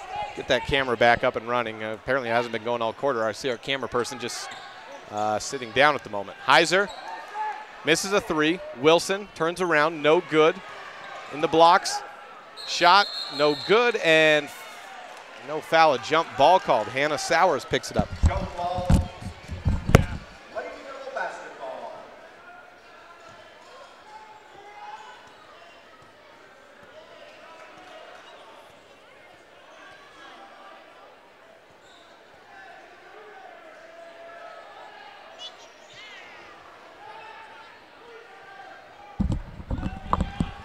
All right, 1:05 left. Sorry for the delay. 27-23. Had to go assess our camera situation. Apparently there was times where it wasn't moving. Thanks to Preston Bush back into the back of the studio, letting us know about that. Heiser, 56 seconds left. Down low in the blocks, throws it away. Turnover, Evanston basketball. Amber Lowe with 50 seconds left, throws across the timeline to Wagstaff. on the left wing. Bounce pass to Lowe. 43 seconds left. Lowe has Heiser to her left. Goes to her right side. Hannah Sowers travels. Jumped up in the air. I think she was trying to throw it down low, and I don't think she meant to leave her feet on the jab fake. Also checking back in, number 22, Sierra Burley. Checking into the game for the Lady Wolves, number 15. Green River basketball after the travel by Sowers. Kaylin Hyatt back into the game for Evanston. Sierra Burley in for the first time this quarter. Mariah Brady into the game for Green River.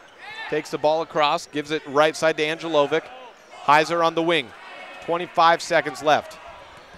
Home student crowd, I think, trying to mess up the timing on the clock, counting down from 10 seconds, and there's still 15 seconds, given the buzzer. Second time. Down to 12 seconds left. Green River has it. Heiser. Handoff to Turner. Turner with 5 seconds to Heiser. Bobbles the dribble. She really is down to 2 seconds left. 25-foot line, three-pointer, good! Heiser on the bank. She didn't know how much time was left. The student section really did get in her head. It led to her shooting at the volleyball 10-foot line, and she makes it. It's a 1-point game at the end of the third quarter. 27-26 on the Impact Physical Therapy board on this First Bank presentation of Red Devil basketball on KNYN 99.1 FM and online at mylocalradio.com. Members of Trona Valley Federal Credit Union feel confident that our staff has your best interest in mind, confident that we acknowledge your financial needs, confident that we are always working hard to provide the best rates, best products, and the best service the industry can offer, and confident that we will always work with you to help achieve your financial goals. Join Trona Valley Federal Credit Union today, tronavalley.com, member NCUA.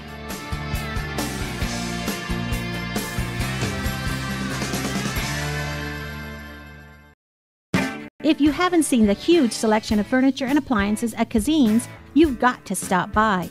Is your mattress old and lumpy? We sell mattresses. Has your dishwasher quit doing its job? We carry a full line of kitchen appliances. Does your living room furniture look like it started out in your great Aunt Vi's house? We've got you covered. At Kazine's, you'll find great prices and everything you need to furnish your home inside and out. Stop in today. Kazine's, 800 Front Street, Evanston.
Corey DeRue on the three ball makes it 30-26 on the Impact Physical Therapy board. 50 seconds in to the quarter.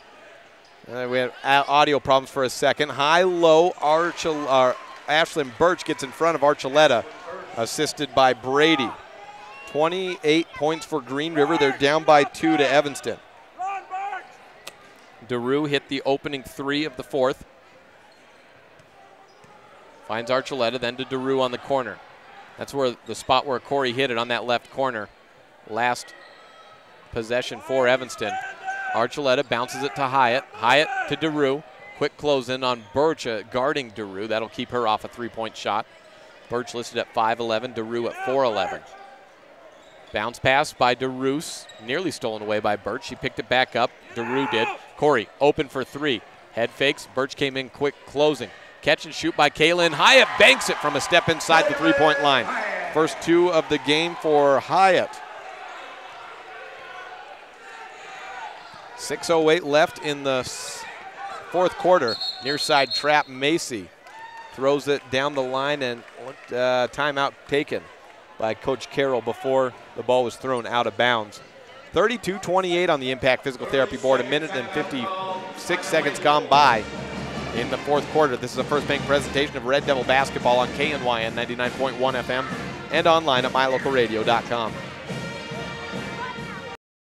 Does your time at the dental office feel like this?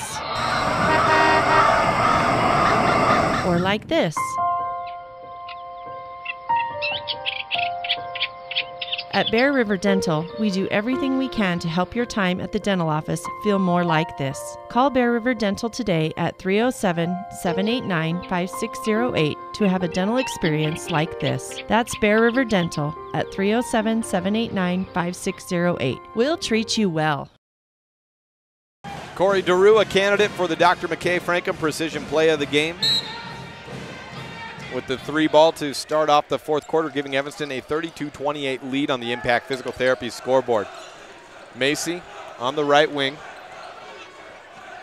Green River basketball up to the top. Free throw line shot by Angelovic, banks in. 32-30 on the Impact Physical Therapy board. This contest in Evanston last year went down to the final play of the game when Aja Hanna had a turnaround shot to win it. I think it was on a rebound at that. Archuleta goes off the dribble against Angelovic, down into the block, sent down to the ground. Foul on Angelovic. Team foul number 5 for Green River. Angelovic's second. Katie Strauss with 4 fouls moving back into the game. Strauss, a sophomore.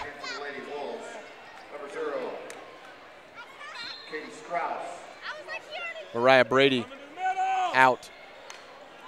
Into the block, Sowers receives the entry pass and is fouled from behind. She was in the shooting process. Sowers to the line for 2.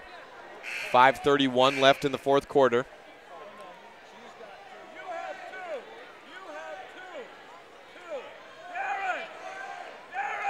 Sowers not outstanding from the line. We mentioned that earlier on the year. She's came into the game at 25%. She's 0 for 2, so 3 of 14 on the season. Free throw shooting in the fourth quarter, or really any quarter, has been a struggle for the Red Devils. I think they maybe had one game where they converted on a good free throw percentage throughout the game or in the fourth quarter in a tight one. Other than that, they've kind of had to survive their free throw shooting. Referees having a conference perhaps on if it's a shooting foul or not. I don't see how it wouldn't be. I don't think there's any chance that it would be considered an intentional foul. Maybe it was on who the foul was on. I think Angelovic was a clear offender.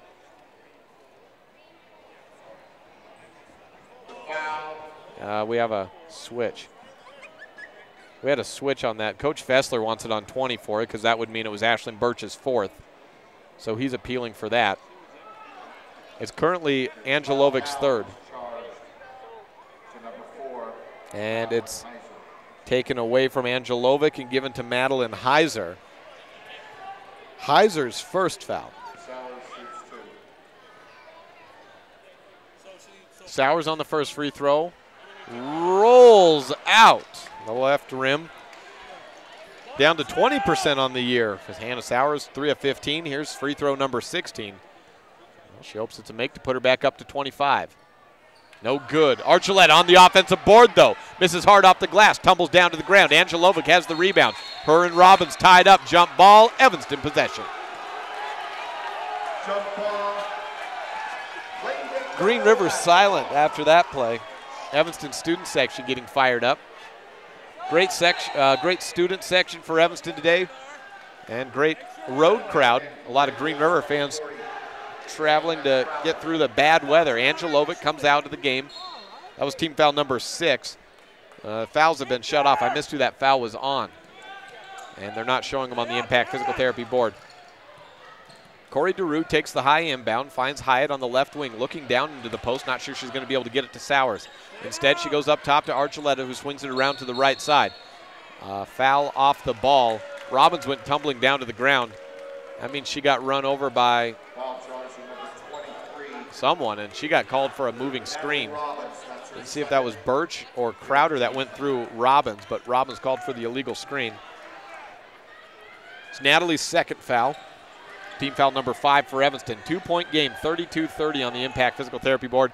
Evanston leading Green River with 5 minutes left in the fourth quarter. Boys contest coming up after this.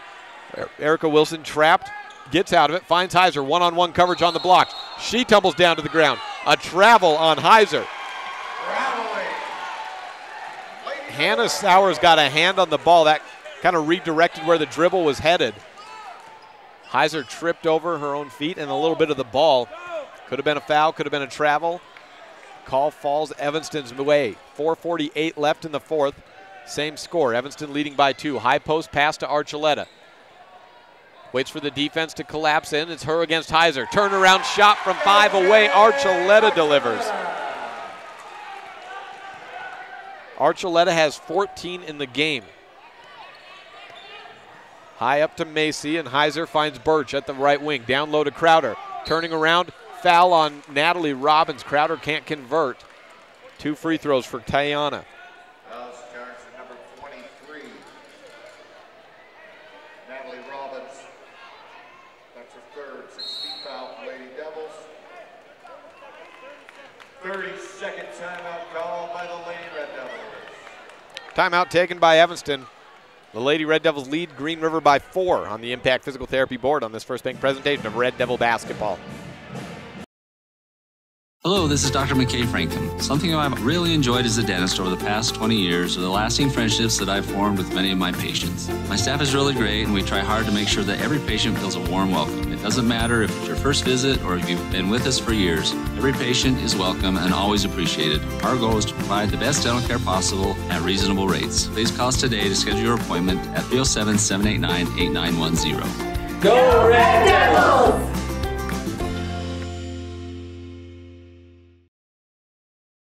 34-30 on the Impact Physical Therapy scoreboard. 4:23 left in the fourth quarter. Evanston leading Green River.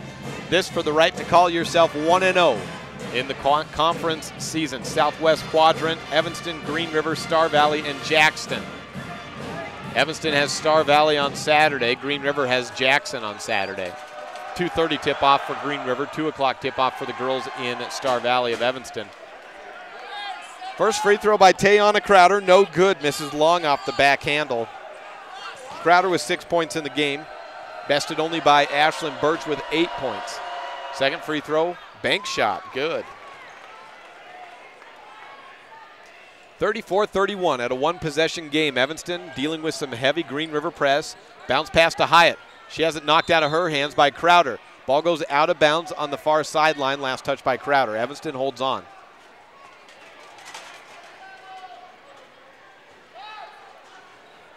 Red Devils calling for an extra screener to move up into the back court.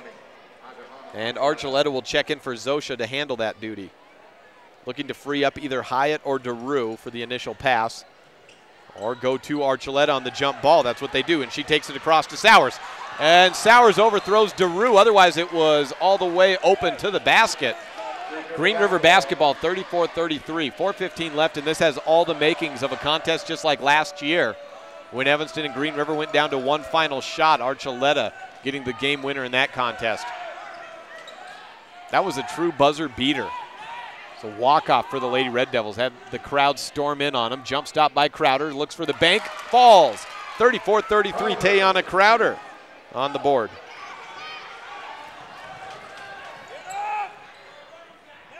Bounce pass from DeRue to Robbins. Back to DeRue. Open on the wing for 3. Misses long. Archuleta tries to time the rebound. Cannot. Macy out. Duels her. 3-on-2. Macy drives in past DeRue but overshoots the layup. Archuleta throws the rebound into the hands of Macy, and she's fouled from behind. That's why she got rid of it. Foul on Green River. No. Knocked out. Macy had a foot out of bounds. No foul, just Evanston basketball on the Macy touch on the baseline.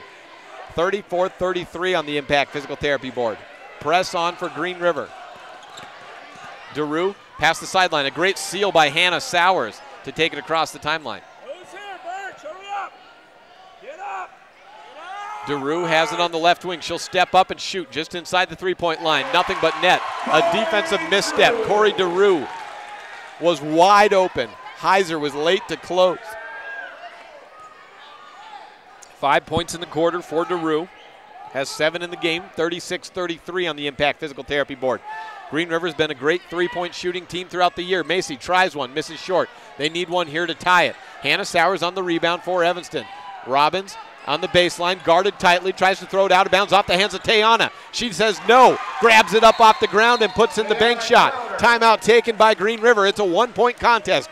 Green River 35, Evanston 36 on the Impact Physical Therapy board. This is a First Bank presentation of Red Devil basketball on KNY and 99.1 FM on KUGR Radio in Green River and online at mylocalradio.com.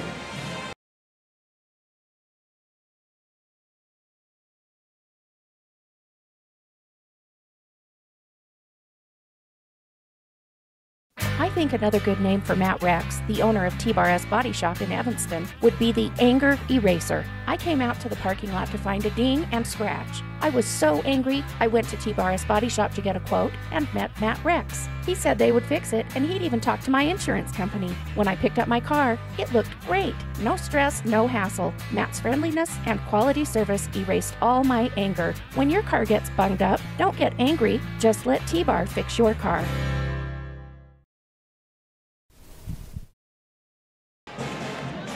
Quarter number 4, and Tayana Crowder pulls it to within 1 point. Natalie Robbins trapped on the baseline. Just looking to get it out, not even worried about getting it across the timeline in 10 seconds. Gave up. The trap was too good. Crowder had her sealed. Tried to throw it off of her shin. Crowder kept the feet planted, so when it hit and kind of went through her legs, it was not a kick ball. That's a playable ball. Crowder picked it up and was unguarded for a little drop step in. 2:43 left. DeRue is a one-man press breaking machine. Takes it across the timeline. 2:35 left. Delay time for the Red Devils, but this usually results in free throws, and free throws being needed to be made. Robbins from Sowers down in the blocks, good.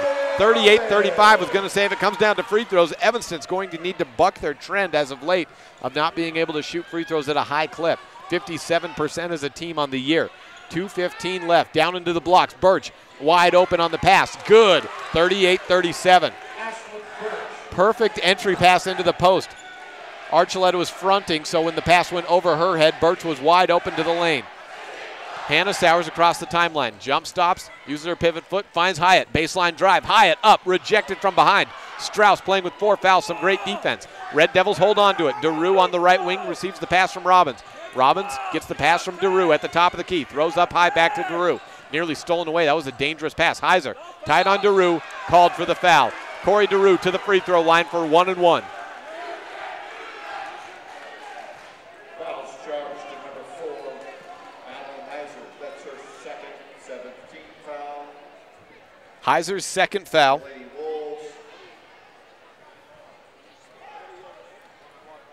73% on the year. Corey DeRue on the day. 2 for 2 from the free throw line. Here's the first.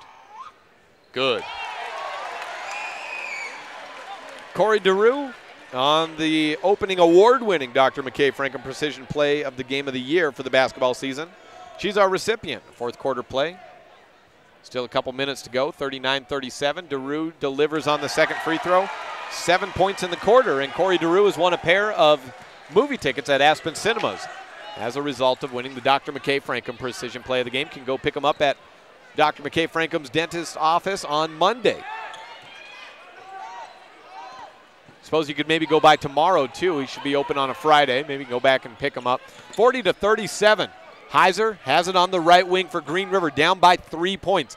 Down to 1:17 left. Here's the matchup we said would be key. Archuleta just stuck on Heiser late in the game. Strauss trapped as she tried to find some baseline space. Crowder back to Heiser. Down low to Birch. One-on-one. Her versus Robbins. Birch delivers. 40-39. Timeout taken by Green River. We're down to 1:02 on the clock. A full timeout. We'll be back in a minute. This is a First Bank presentation of Red Devil basketball on KNY on 99.1 FM and online at mylocalradio.com.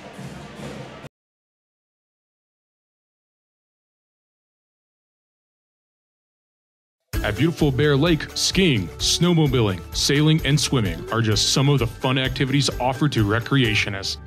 The Greater Bear Lake Valley offers prime hunting and fishing areas, whether it's trout fishing in the streams or ice fishing for Cisco on the lake, hunting deer or seeking elk along the high mountain ridges. The scenic corner of Utah and Idaho offers outdoor recreation and historical interests away from crowds and high prices. Visit bearlake.org for more information. Hello, Miss Susan Siamese Cat. Dr. Dog, I'm here because my perfectly shiny fur has lost its shimmer, and I don't have the energy I did as a kitten. Miss Susan Siamese Cat, I recommend that you start taking the Feline Daily Multi-Chews from PetMinerals.com immediately. Your good health isn't a yarn ball to play with. Dr. Dog, you always make me feel better. Log on to PetMinerals.com today and get your feline supplements ordered today. It's been in the blocks where Green River has made their bread in the fourth quarter. Long pass from Robbins to Corey DeRue. Didn't even have to break the press after you got that pass across. 55 seconds left. Evanston basketball. Tayana Crowder and Ashlyn Birch have led the way offensively in this contest, and most specifically late in this quarter. Crowder picks up a foul that sends Natalie Robbins to the free throw line for a 1-and-1. Evanston to the free throw line where they have struggled mightily this year in crucial situations. Let's see. Conference game number 1. No more crucial situation as of yet this season.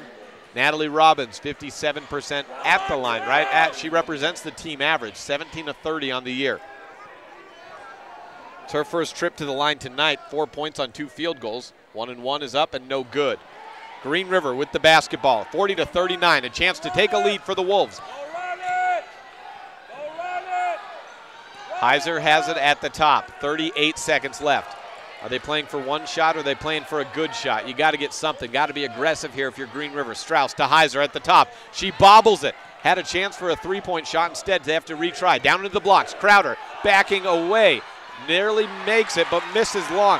Kaylin Hyatt was the defender. Corey DeRue came up with the rebound. Still trying to get it across the timeline. Archuleta throws it. We may have a 10-second call.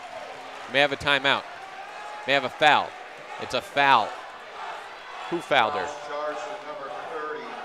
It's number 30, Darren Macy, picking up a foul. I missed that. That must have been on the step through as Archuleta was desperately trying to throw it across the timeline right at 9.5 seconds. 13.8 left in the game. 1-and-1 opportunity. Archuleta's up and good. Shooting under 41% on the year. Makes them in as big a situation as we've been in all year for the Lady Red Devils. 41-39 on the Impact Physical Therapy board. Make or miss, Green River has been an excellent three-point shooting team throughout the year, but it's conference season and they've struggled a little bit from beyond the arc today. Second free throw misses short. 41-39, 11 seconds left. Macy looking to throw it across the timeline, finds Heiser. 6 seconds left and a timeout taken by Carroll. 6.6 seconds left. Rick Carroll and his Lady Wolves will come out with one more offensive possession, needing a 2 to tie, a 3 to win. Back in 30 seconds. First Bank presentation of Red Devil basketball.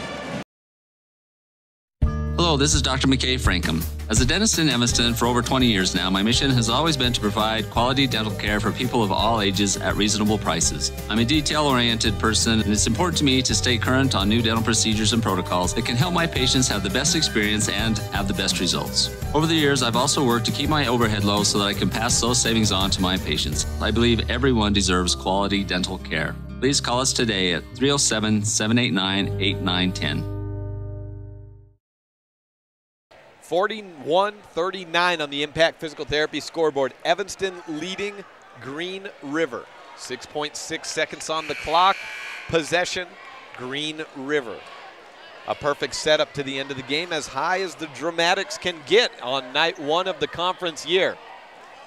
Coach Fessler doing some last-minute coaching, saying hands up, straight up and down. Don't let them shoot. Don't let them get called for a foul. Don't send them to the line. If you let them make a 2, you're going to overtime.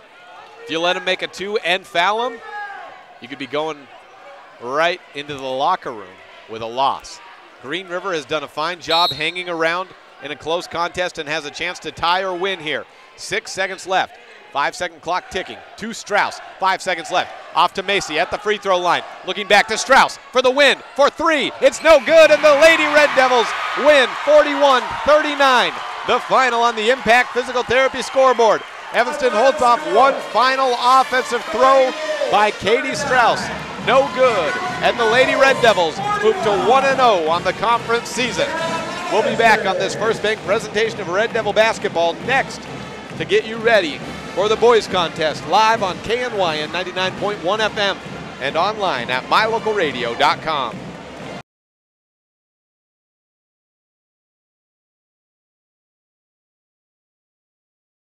Bring your vehicle for service at Rocky Mountain Yeti and feel the difference. It's easy. Visit with one of the friendly service riders and then relax and enjoy hot waffles and ice cream. While you relax Yeti style, your vehicle will be worked on by our experienced mechanics. From regular maintenance to major repairs, we do it all. Have your service work done at Rocky Mountain Yeti in Evanston and feel the difference. Get Yeti'd today. Ooh, yeah. 100 Wasatch Road in Evanston. For generations, gun ownership has been an important part of our heritage. At the Gun Room in Evanston, you'll find a large selection of quality firearms. Everything from personal protection handguns to hunting rifles and shotguns. With a wide selection of hunting gear, ammo, optics, and apparel, we have what you need. Ask about our 90-day layaway program. And remember, success on the range and in the field starts at the Gun Room. Call today, 307-789-2677. Just 10 minutes put on the clock between the girls and the boys contest. Again, the final, 41-39. The Lady Red Devils win, holding off a three-point attempt at the buzzer by Katie Strauss that would have won it. It was off and never hit rim, hit the backboard to the left of the rim. 8:40 left before the start of the boys game, so we will jump right into interviews. Let's hear now from Evanston Red Devil coach Lex Cornea. Following that, we will hear from the Green River boys coach Lori Ivy.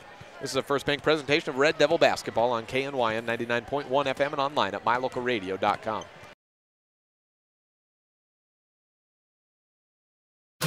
When it comes to shopping online, you definitely want to put thelumberyard.com on your list of favorites. You'll save time and money by visiting thelumberyard.com first. You'll find a huge selection of inventory to choose from. We've got everything you need for any of your home, yard, or shop projects. Get excellent prices and quick delivery when you shop at thelumberyard.com. We are part of the local community, plus we ship all over the United States. Log on today to see what all the excitement is about.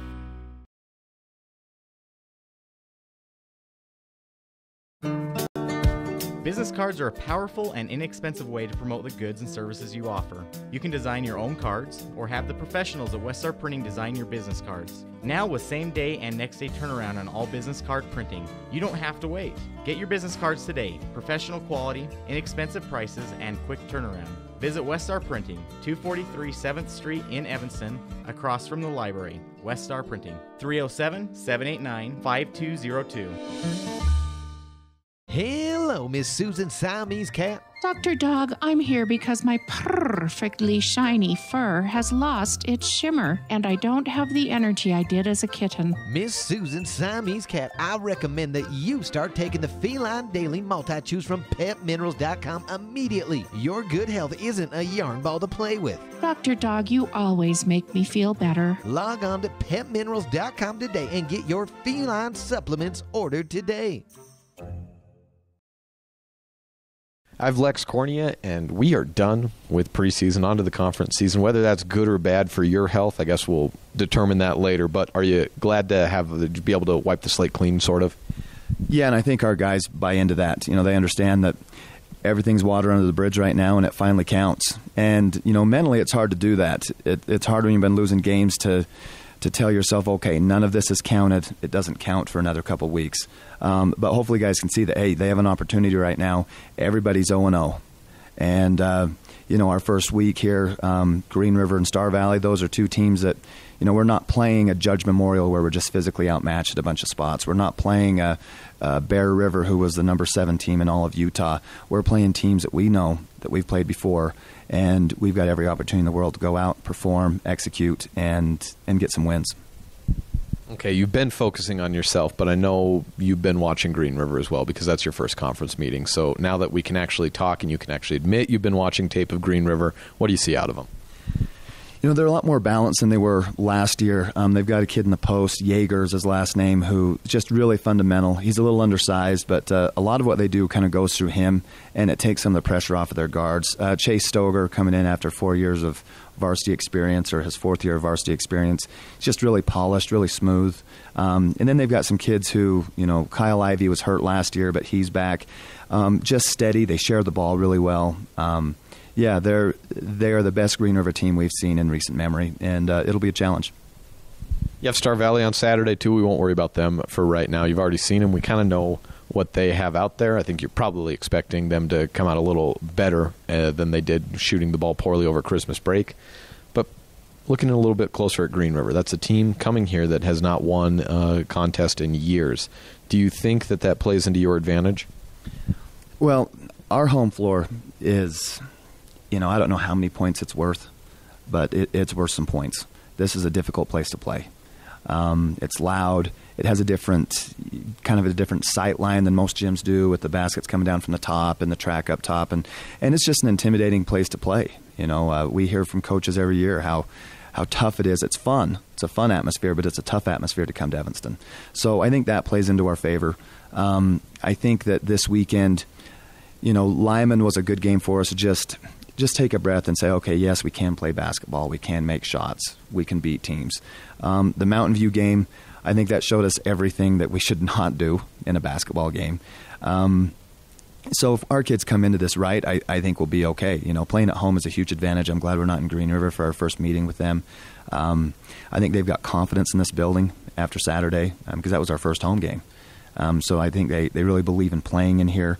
And, yeah, I think it's a game that, you know, we can go get, but it's pretty steep. This is not the Green River of past years. This is a very well-balanced and hard-working Green River team we're going to play. I'd ask you more about Mountain View, but the slate's been wiped clean, so that's gone. So you're free. Coach Corney, good luck. Thanks, Jake. We are very close to the start of this boys contest. The girls winning in Evanston 41-39 over Green River, and Green River falls to 500 on the whole year, 6-6. Most importantly, 0-1 on the conference year. Evanston 1-0 in conference and 8-5 through 13 games. Let's now move to Green River's side of the sideline and hear from Lori Ivey with 3 minutes before the opening tip on this First Bank presentation of Red Devil basketball.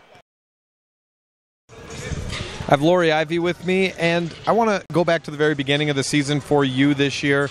A switch from some prior years. You switched up your early preseason schedule, as in years prior when we had some records and you were trying to get wins. We were going to different tournaments like at the Bridger Valley. This year, right out of the gates, you were taking on some top flight 4A competition. When did you see that your team was ready to start off like that right out of the gate? Yeah, well, you know what? Actually, last year we kind of requested the change. We wanted to be at a 4A tournament instead of the Valley. Years prior to that, we wanted to be there. Last year we did not. I just don't think we got in at the scheduling meeting in enough time. But we knew that we would be better. So we wanted the competition. You lost so many familiar faces from, going back several years to the start when you were coaching. What adjustments had to be made in your day-to-day game plan, or what actually happens out on the court with a new personnel out there in a starting lineup? You know what? The kids that we have this year have been playing basketball together for a long time. They play a little bit different style than the kids we had last year. Kids last year were super athletic. Our kids this year are super athletic as well, but they're pretty methodical about what they like to do and how they like to do business. So, you had an 0-3 trip on your East Side trip against Laramie Central and East most recently to start the new year. You got to see at least one team and probably two teams that we expect to see at the state tournament and maybe vying for a state title. What were you able to learn out of those contests against some top-flight competition for if you can see them again later on in the year? Yeah, so, we played Central, and we came out slow. We scored 13 in the first half, 52 in the second half. So we just got off to a slow start. I think confidence kind of played a role there. They've got a big inside player that, our post is 6 feet. So, and then against East, I felt like, we were right there. We were down 3 at half. Our kids competed hard. I think we just ran out of gas there at the end. To break that losing streak, you got a 20-point win most recently against Worland, and Matthew Seymour had a career-high 31 points. What was going right that allowed him to get that many on the board? You know, Braxton Yeager's our post, and I think he catches a lot of people by surprise. You know, he can score, and he draws a lot of attention, so when he does and teams try to double down or sometimes even triple down on him, it opens up the perimeter, and we've got a lot of good shooters this year as well. So, what changes from preparing for a preseason contest to one that really counts in Evanston and conference meeting? You know what? Just staying focused. We just talked about locking in on each other, working on our stuff. We've got a pretty good game plan in place, and, you know, one game at a time. All right, Coach Ivy, thank you. Yeah, you bet. Thank you.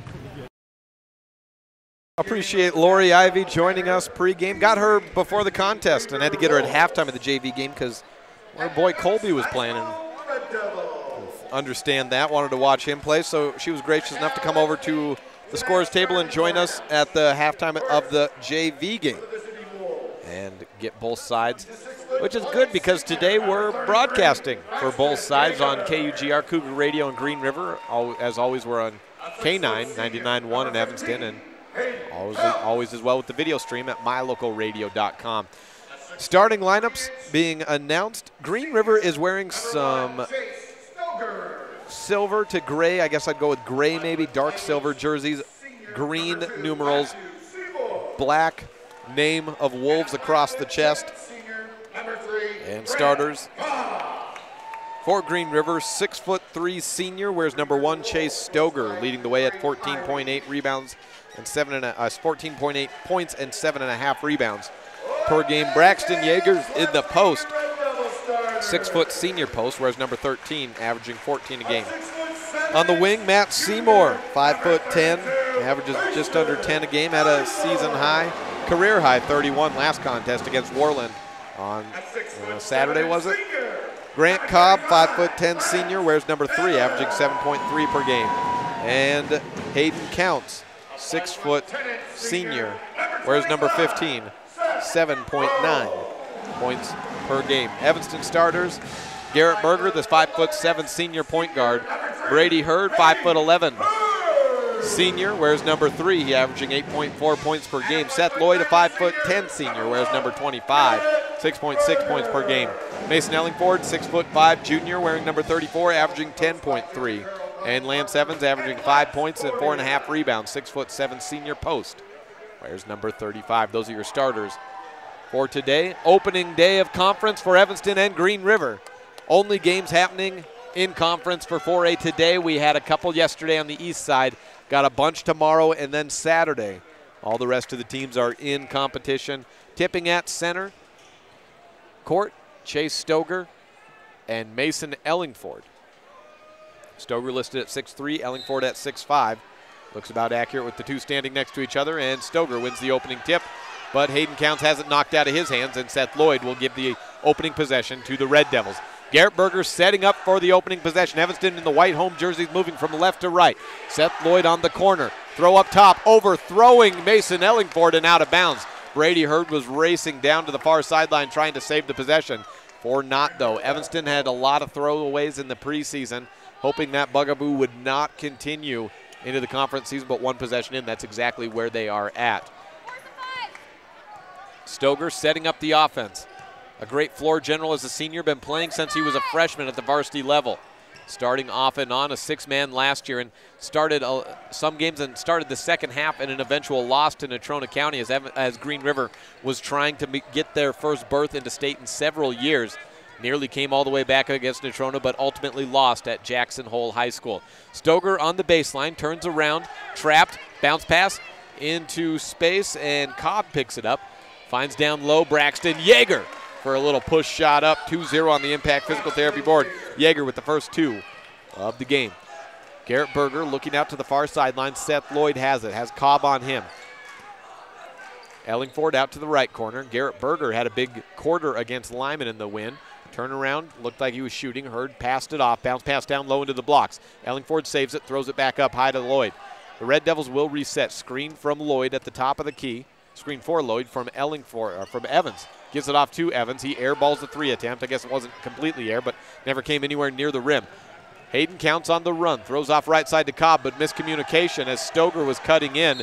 Cobb thought he was going to go out. Turnover, Green River. Back to the Red Devils.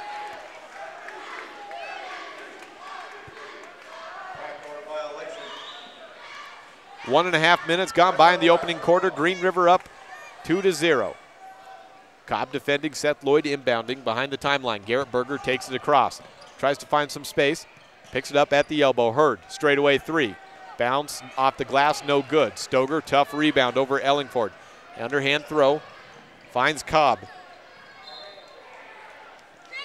Cobb and Seymour playing on the wing spots, and some good shooters at 5'10". That's their listed height. And Hayden Counts at about 6 foot. Green River will spread the floor around and try to find some shots in space. Cobb up top to Seymour. Back to Cobb on the right side. Over to the corner, Counts, backs up, has Stoger up top. Stoger comes around on a curl. Baseline, shift, out to the corner. 3 up by Cobb, no good.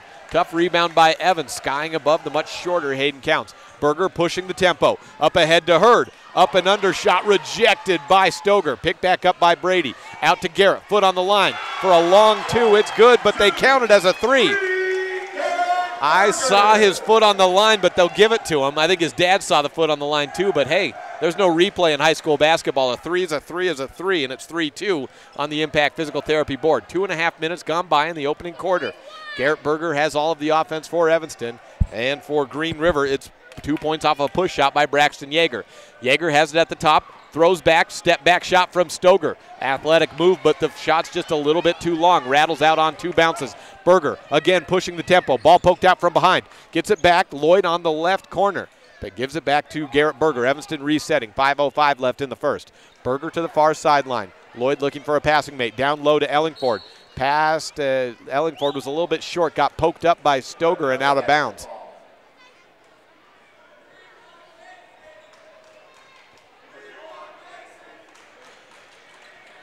Baseline inbounds. No look to Ellingford. Turns around against Stoger. Draws contact, and Ellingford to the line for 2. Stoger puts his hands on his hips and just kind of looks off the official. A little nod, not liking it, but also not saying anything, and muttering to himself as he walks down to the blocks in position for a rebound. 2 shots for Mason Ellingford, moving above the 10-point per game average as of the last couple of weeks. Ellingford developing as a offensive leader for the Red Devils. Makes the first free throw. 4-2 on the Impact Physical Therapy board.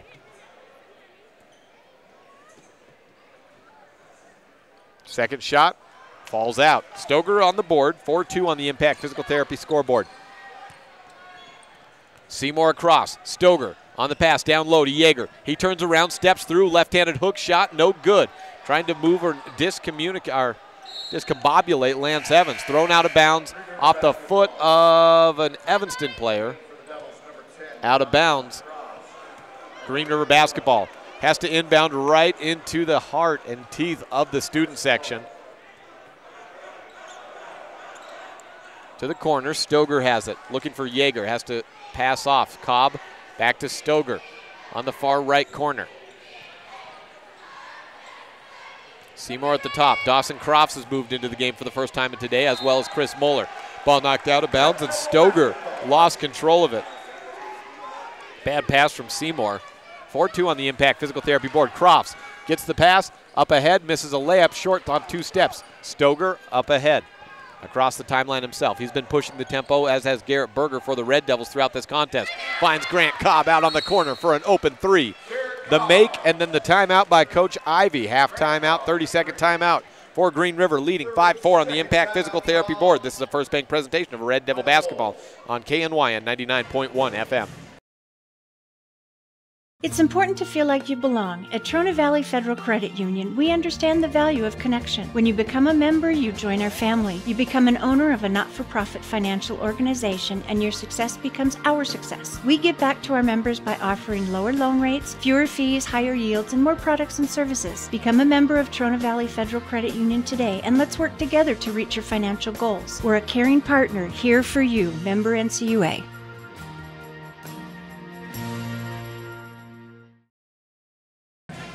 5-4 on the Impact Physical Therapy board. An assist from Chase Stoger, finding Grant Cobb open on the corner for 3. Cobb and Yeager with 5 points for Green River. And the inbound for Evanston. Brady Hurd trapped behind the timeline. Find Crofts. Crofts, no-look pass out to the corner. Lloyd to answer with a 3. Good. Nothing but net. Assisted by Dawson Crofts. Back-to-back 3 balls for Evanston following Green River's 3. Stoger has it at the top. Into the game for the first time today, 5'10" senior Kyle Ivey. Stocky fullback on the Green River Wolves team, playing 6-man role for the Wolves. Down into the blocks, Yeager. Pushed out a bit by Ellingford, giving up about 5 inches. He's going to have to use some fancy footwork tonight if he wants to get any points in the block. And a rejection from Ellingford. Seymour drove in and tried to get a shot up. Swatted away, Evanston moving the other way. Crofts out to the corner, catch and shoot. Lloyd for another 3, opposite corners, same result. 10-5 on the Impact Physical Therapy board. 9 points on 3 balls. Ivy to respond, air ball for Green River. Yeager hit it, touch baseline, Evanston basketball. Out of the timeout, all momentum Green River may have had gone after that 3 ball. 3:09 left in the first quarter. Evanston looking as good offensively as they had all season long early on. Moeller to Crofts, unguarded, but Moeller threw it into the hands of Yeager for a turnover. Up ahead, Cobb getting the instruction to push. Seymour has it on the left wing. No look, down to the blocks. Outside to Cobb for 3 on the corner. Back down. 3 ball, 3 ball, 3 ball, 3 ball. It's a 3-fest here at Red Devil Gymnasium for Green River and Evanston. Cobb with his second.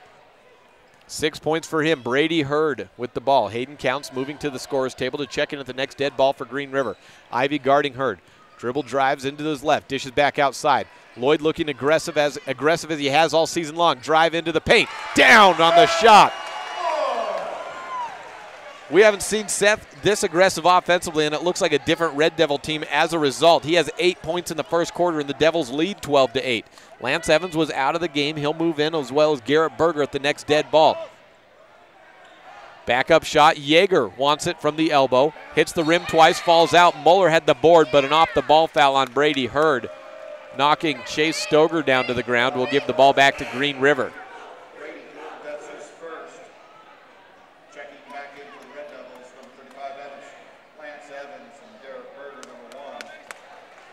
Subs in Evans and Berger for Evanston. Counts back in for Green River. To the free throw line, out to the corner. Ivy drives in, passes out to the right corner, back down low. Spin around, left-handed hook shot. Yeager moves right past the long arms of Lance Evans for his second bucket. 4 points for Yeager, 6. Another 3 by Seth Lloyd. He got tripped up. Rebounded by Mueller. Garbage pail play by Chris Mueller.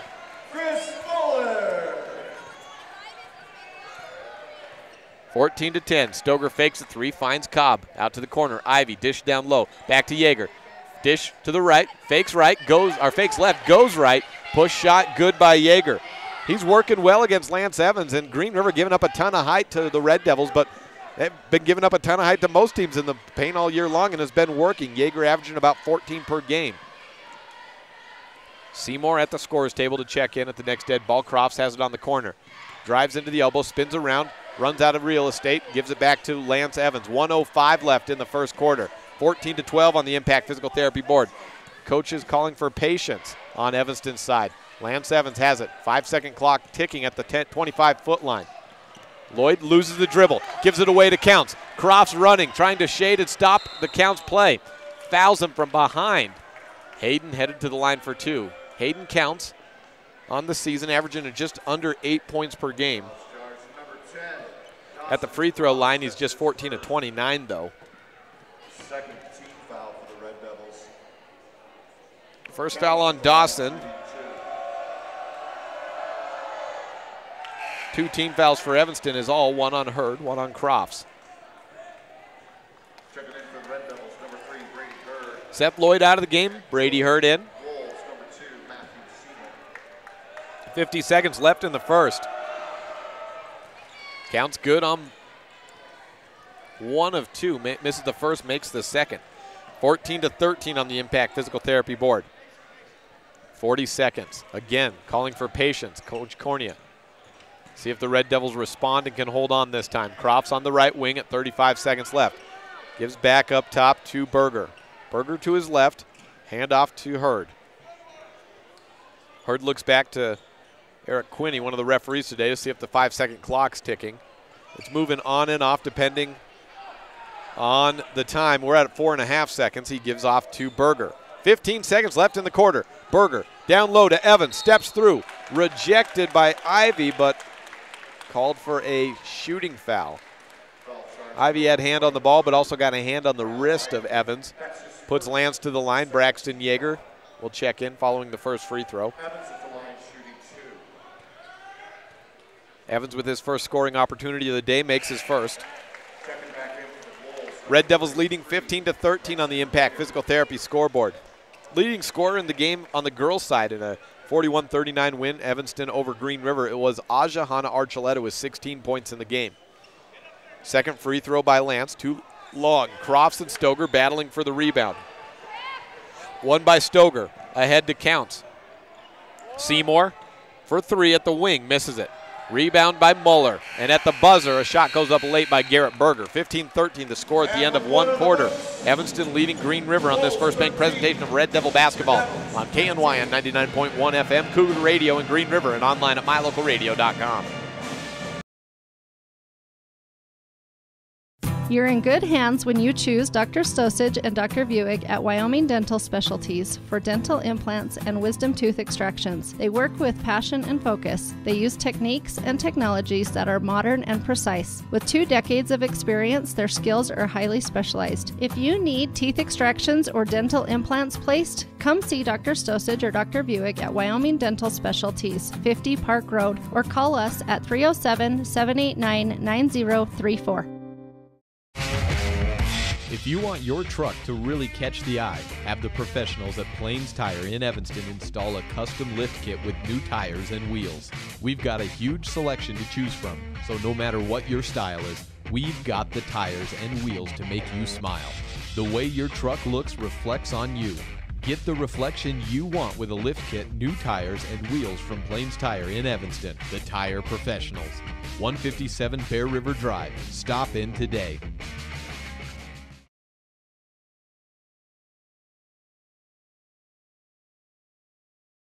15-13 on the Impact Physical Therapy scoreboard. Evanston leading Green River. Green River basketball. Stoger with the opening possession leading the way. Screen from Yeager. Backs up at the corner. Stoger still with it. Picks it up finally. Skips across right side. Ivy on the court. Finds Cobb. No counts on the corner. Tries to take Evans off the dribble. Spins around. Floating shot.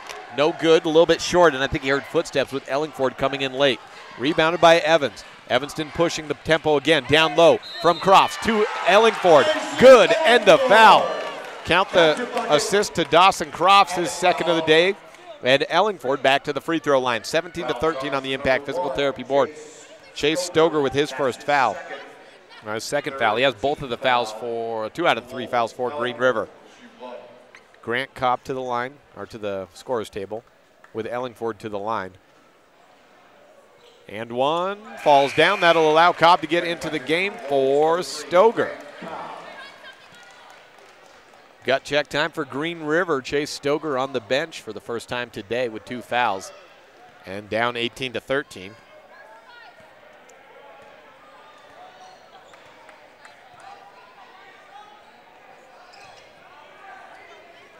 Counts to Ivy. Ivy has Lloyd on him, drives around, finds Cobb on the corner. Spins around, tries to find some space against Lloyd, steps back. Ivy on the far corner. 7:05 left, or 55 seconds gone by in the second quarter.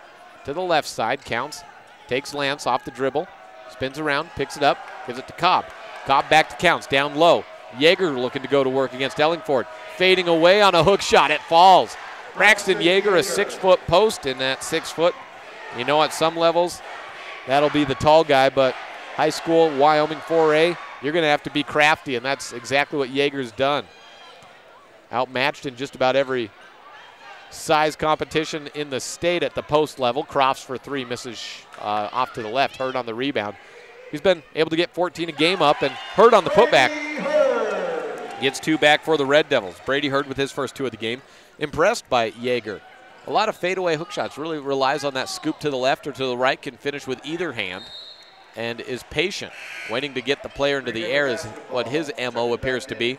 Ball knocked out of bounds, and last touch by Lance Evans. Chase Stoger with a quick breather. Kyle Ivey out of the game, and Stoger's back in.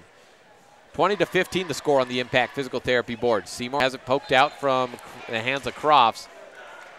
Dawson wanted it going Evanston way. Referees did not agree.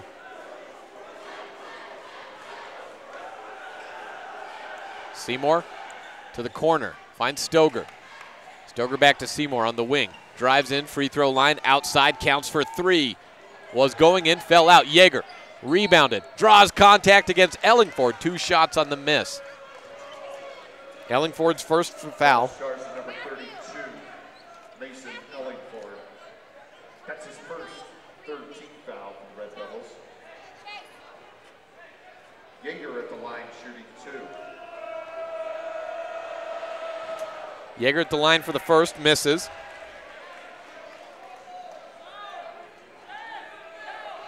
Yeager with 8 points for Green River, over half of their total output. Misses both. Evanston board, scoop shot underhanded from Crofts on the left side with the right hand, 22-15. Crofts with his first 2 of the game, 22-15. Steal away, Seth Lloyd picks the pocket of Stoger. Up ahead, Crofts. Again on the fast break, Crofts delivers 24-15. Crofts with 4 points in 10 seconds. Another steal. Crofts takes it away to Hurd, to Lloyd, back to Evans. He bobbles it down on the blocks. Good, 26-15. 3 straight turnovers. Evanston extending it to a double-digit lead and a forced timeout for Green River. 5:20 left in the second quarter. Evanston leading by 11. Back in a minute on this First Bank presentation of Red Devil basketball on KNYN 99.1 FM and online at mylocalradio.com. You're invited to browse through the store at Kazine's Ace Hardware in Evanston. You'll find vacuums and cleaning supplies, everything you need for your next painting project. A full line of electrical products, bolts, screws, hand tools, power tools, bathroom fixtures, and plumbing supplies. Plus everything else you need to take care of your lawn and garden, from lawnmowers to fertilizer. Once you finish all your projects, you can sit down on the comfortable patio furniture and barbecue on your new Weber or Traeger grill that you could also find at Kazine's Ace Hardware. Ace is the place with the helpful hardware folks. Kazine's Ace Hardware on Front Street in Evanston. One of the biggest challenges we face when it comes to regular exercise is finding time to get to the gym. This is Kim Carden, owner of Flex Fitness Gym. I've got great news. Now you can work out whenever it's convenient for you. The Flex Fitness Gym in Evanston is open 24/7 for members. With key card access, you can work out in our safe, clean gym using our professional equipment when it's most convenient for you. Don't let time hold you back anymore. Visit Flex Fitness today, 100 Yellow Creek Road, right next to Smith's in Evanston.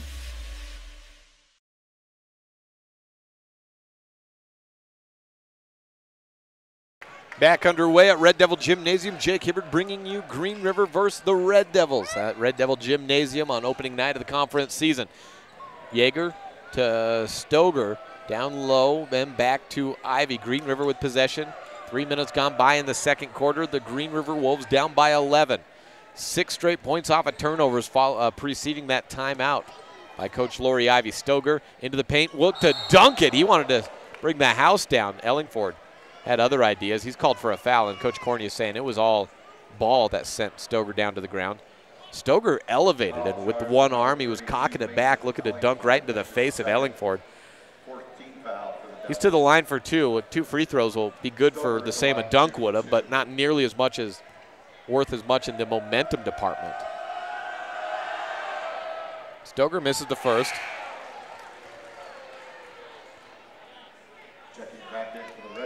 Chris Moeller into the game for Mason Ellingford. That was Ellingford's second foul. Got to watch him and not let him get into trouble because Evanston needs Ellingford in late minutes of a contest. 26-16 as Stoger goes 1 for 2 from the line, misses the first, makes the second. Lloyd, Hurd, Crofts, Evans, and Muller onto the court for Evanston. Lloyd steps up, takes a three. He's good, perfect from beyond the arc. 3 for 3, 29-16. Hesitated, went to the right, then pulled up to the left. Seth, aggressive offensively in the contest, 11 points to lead the Red Devils. On the outside, Grant Cobb, back to Stoger. Step up, top of the key, 3 to respond, no good. Yeager and Muller battling for the rebound. Knocked out of bounds, last touch by Braxton. Evanston basketball.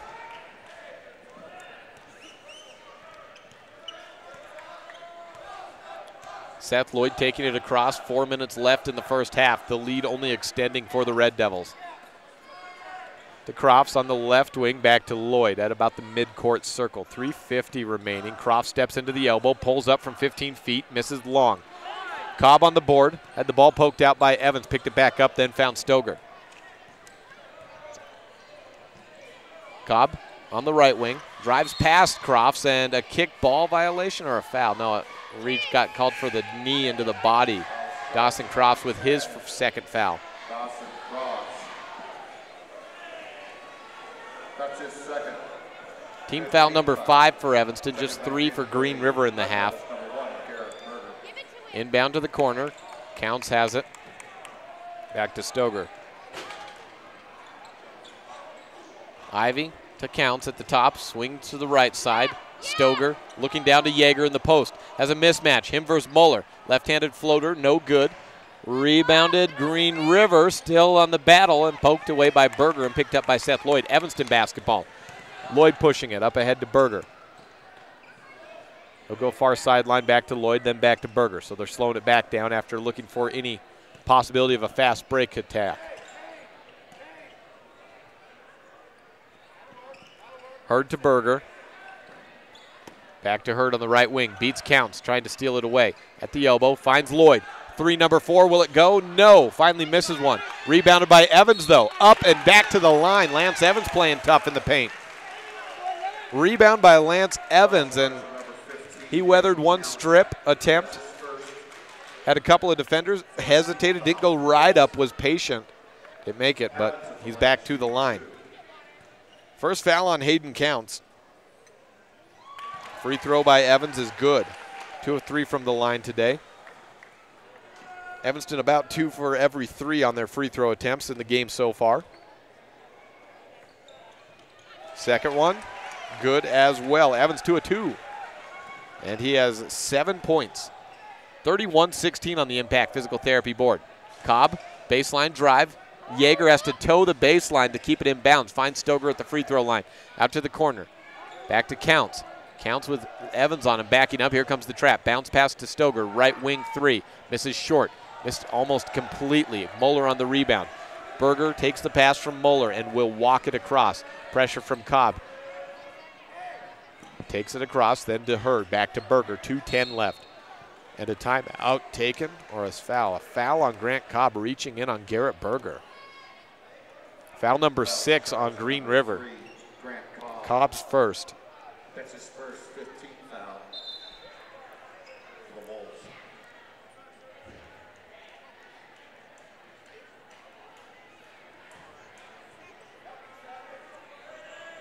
Hurd inbounding up high to Berger behind the timeline. 2:08 left. Berger versus Cobb, and they get it across. Lloyd to Evans, down low to Muller. Step through, let the defense float right past him, and Muller's got his second bucket.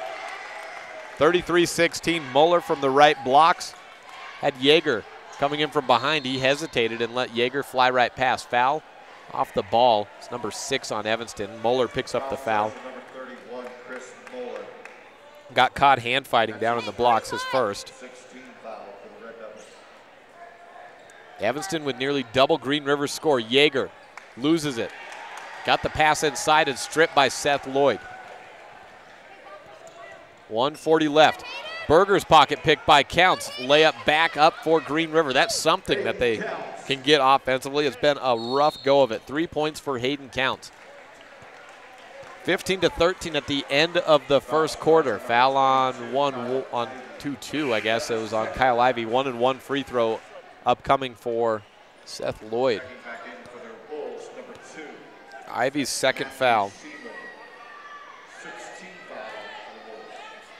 Just after 8 o'clock, a 15-point lead for the Red Devils. I heard 1-1, but I think that was, must have just seen the referees wrong. That was foul number 6, so not quite to the 1-1. 1:25 left.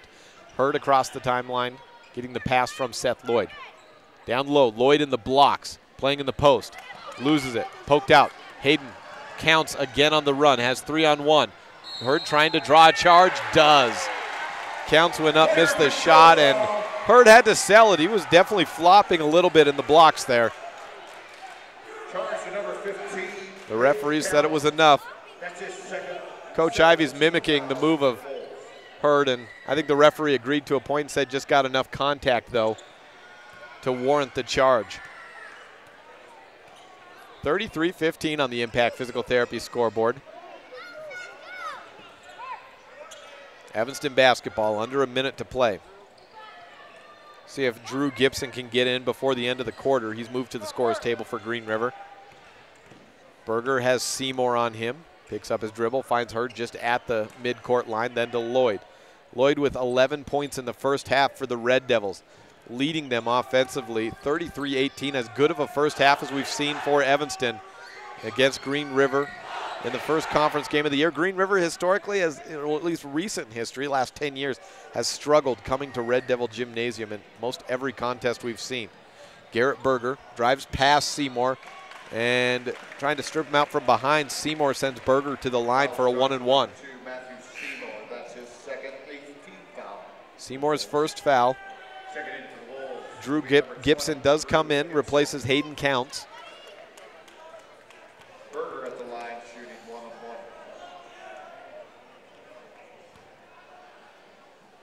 Berger got a 3 to begin the game for Evanston. Makes his first free throw. 34-18 on the Impact Physical Therapy board. Evanston absolutely running away with the first half. Berger misses the second. Stoger on the rebound for Green River. Wolves basketball moving from right to left. 13 seconds left. Stoger spins around at the free throw line, shoots over the body of Hurd. Misses it to the right. Evans on the board. Hurd up ahead. Crofts has to slow down to grab it. 1-on-4. Crofts with 3 seconds left. Tries to draw contact for 3. No good. Lloyd on the put-up attempt on the rebound. No good as well. 34-18 at the end of the second quarter. This is a First Bank presentation of Red Devil basketball on KNYN 99.1 FM and online at mylocalradio.com. Evanston outscores Green River in the second quarter 19-5.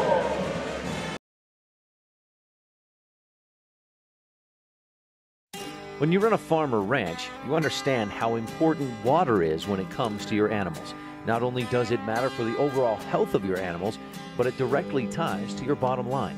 Ellingford Brothers sells cement water troughs and custom-built critter ladders, culverts, head gates, and septic tanks. See how Ellingford Brothers can help you with water options for your farm or ranch. Call today, 307-789-1515. That's 789-1515. Is laundry one of those chores that drags you down?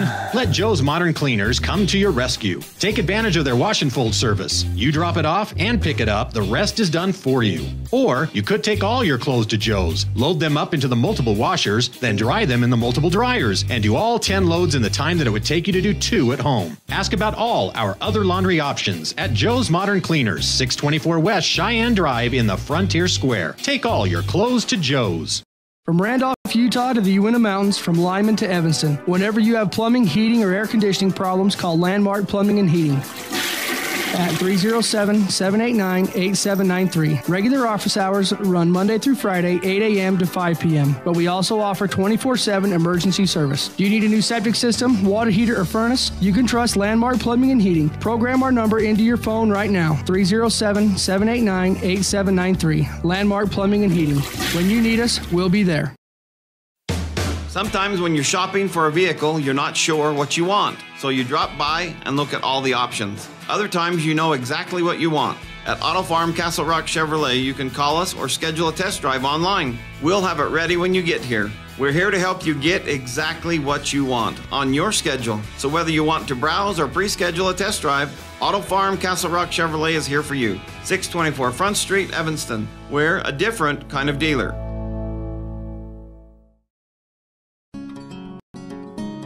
Education in Wyoming has been a long-held tradition. The communities that make up Uinta County School District number 1 are committed to those traditions. Student learning, teacher and staff development, extracurricular activities for students to choose from, quality facilities that are clean and comfortable, and a transportation department that always goes above and beyond are just some of the ways we work as a community to help students succeed. Uinta County School District number 1, Pathway to Excellence.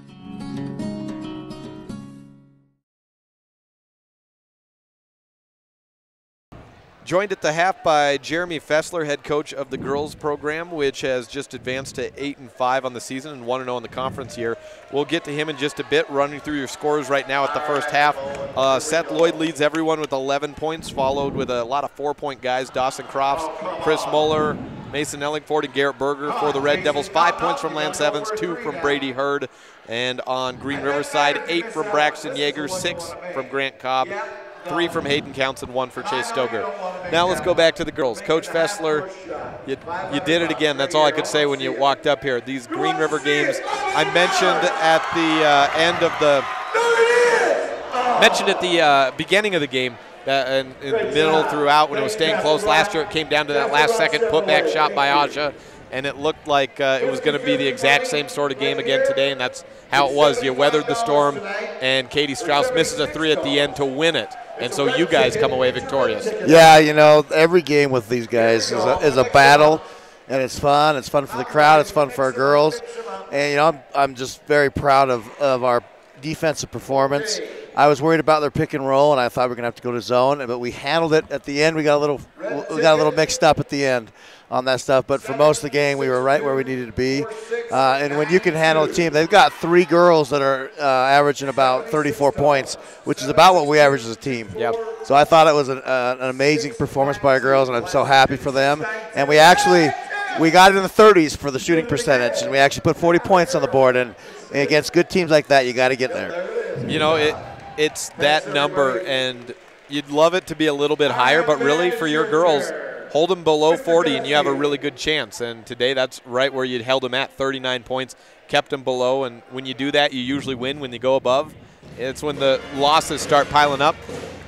But that's three in a row. Exactly. 3 solid teams that we've held under 40. Exactly. That's just good stuff right there. Yeah, you hold Mountain View to 26. I think Lyman got right to 40, and they're averaging right close to 40. 60 a game. And Green River was averaging 55 a game. You hold them to 39. Possessions were limited, but also the outside shooting. Like you said, the pick and roll got going in the fourth quarter a little bit.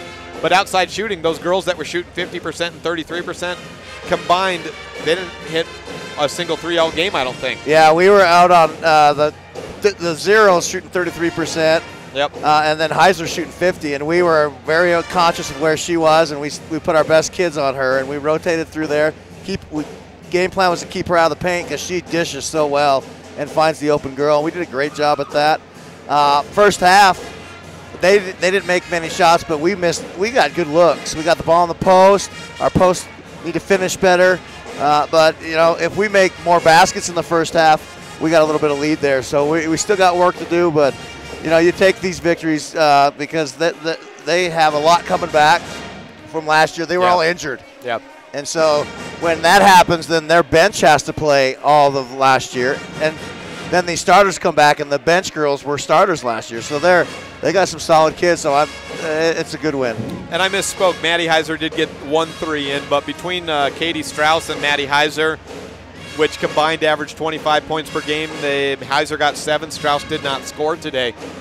Yeah, 2 adjustments we made this week is we put in our zone press, we put AJ at the top, and we've had her down low. I think that's huge for us.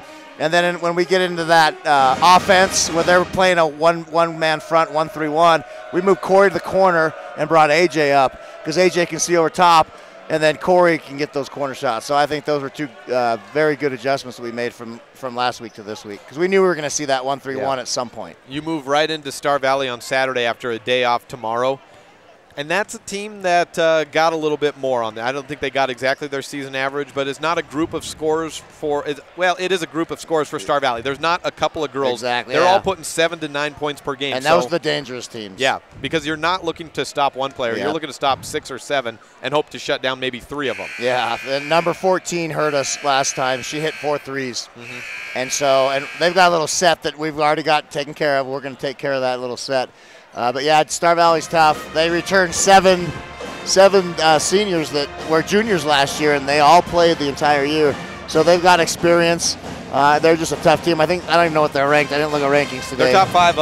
Number 3, aren't they? I think. I'll see if it logs me back in here. I think they're 3rd or 4th, but either way, they're solid. They're a solid team, and we're going to have our work cut out for us going up there and getting a win. But we're going to go out and give it. We were down 4 in the third quarter with 1 minute left up there last time we played them. And I called the dumb set, and they got a layup, and they got another layup, and we're down 8. And I put that on me. But we're right there. If we play defense and if we can score, we're going to be with every team. I thought we did well against the press for the most part also. Free throw shooting, better than it has been. It's not perfect, but it is better. I look at Corey DeRue was 4 for 4. Aja was, I think, 3 for 7, 1 for 2 from Zosha, and 3 of 5 from Amber Lowe.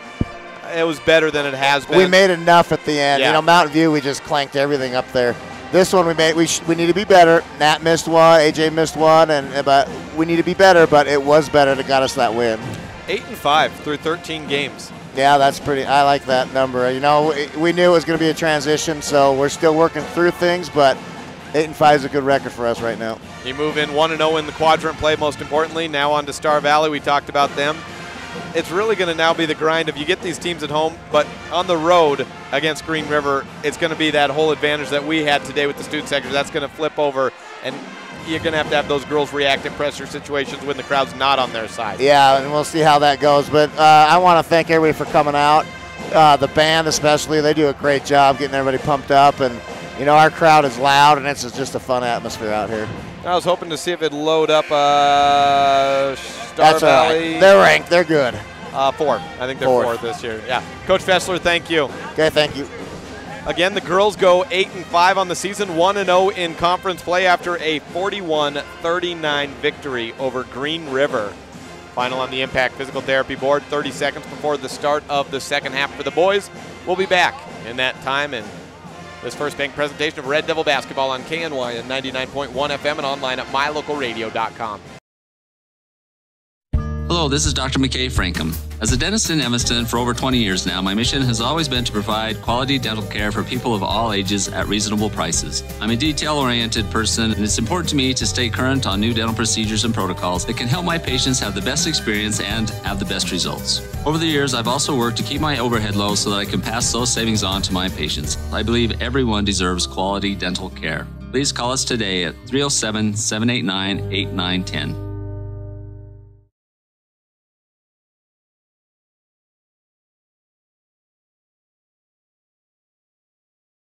Second quarter begins. Evanston basketball 34-18. Red Devils over Green River.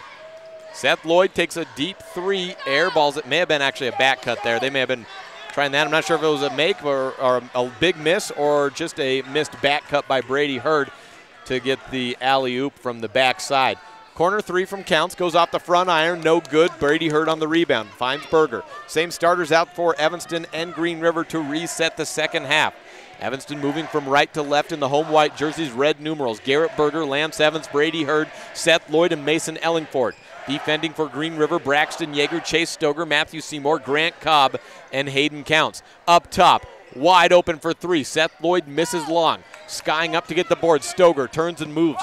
Up ahead, Counts. On the left wing to Cobb for 3. No good off the front iron once again. Evans on the rebound off one hop. 1 minute gone by in the third quarter. Evanston up by 16. They ran away with the second quarter, outscoring Green River 19-5 in the quarter. It was 15-13 at the end of 1. Lloyd to Evans. Takes Braxton off the dribble. Out to the right side. Garrett Berger holds on to it. Evanston taking their time on this possession, moving the ball around, looking for an opening. Stoger guarding Ellingford, and that's probably a good move. Put a great defender, a great all-around player on a dangerous inside presence. Hurd misses a 3 long. He was wide open on it. Good shot, just missed on it. Hayden Counts on the rebound, throws up ahead. Yeager goes to work against Ellingford. Push shot, rolls out. Yeager misses, but Stoger gets a rebound. He's rejected from behind. Ball knocked out of bounds. Last touch by Matthew Seymour. Yeager being encouraged on the Green River bench side to keep shooting. He's really been the top offensive player for Green River today with 8 points. And he's been effective despite going up against 6'5" and 6'7". Got blocked once or twice, but has also moved around and caused some contact down low. Ball knocked out of bounds by Yeager, jumping the route on the pass intended for Mason Ellingford from Brady Hurd. 2 minutes by and no one scored in the second half as of yet. A baseline inbound at the 3-point corner line for Evanston. Seth Lloyd takes it out to the corner. Near side, Hurd looking for someone. Weak bounce pass. Berger can't handle it. Seymour takes it away. Steps through on the Euro. Misses the layup short. Berger rips the rebound out of Count's hands.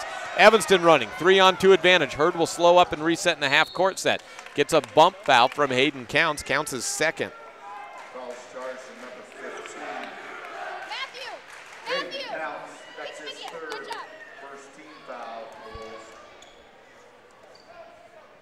Counts his third foul.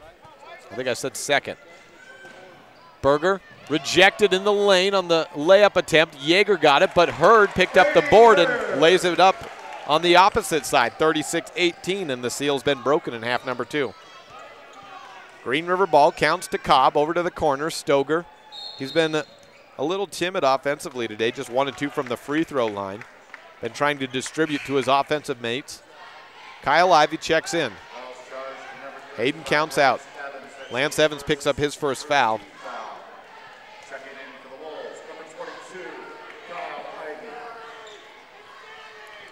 Inbound to Seymour, to Stoger. Drives baseline, beats Hurd, goes up against Ellingford and draws contact. Back to the line. Ellingford's second foul.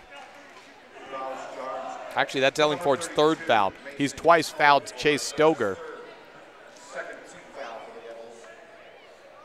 We will see if they leave Evans out onto the court. Doesn't appear so. Muller is sitting to check in. Muller replaces Ellingford. Stoger no good on the first free throw. Student section singing Jingle Bells during the free throws. Stoger goes 1 for 2. Berger runs across, loses his dribble, saves it, but into the hands of Yeager. Stoger pushing, up and floating. A charge foul drawn by Chris Muller. Stoger picks up the foul.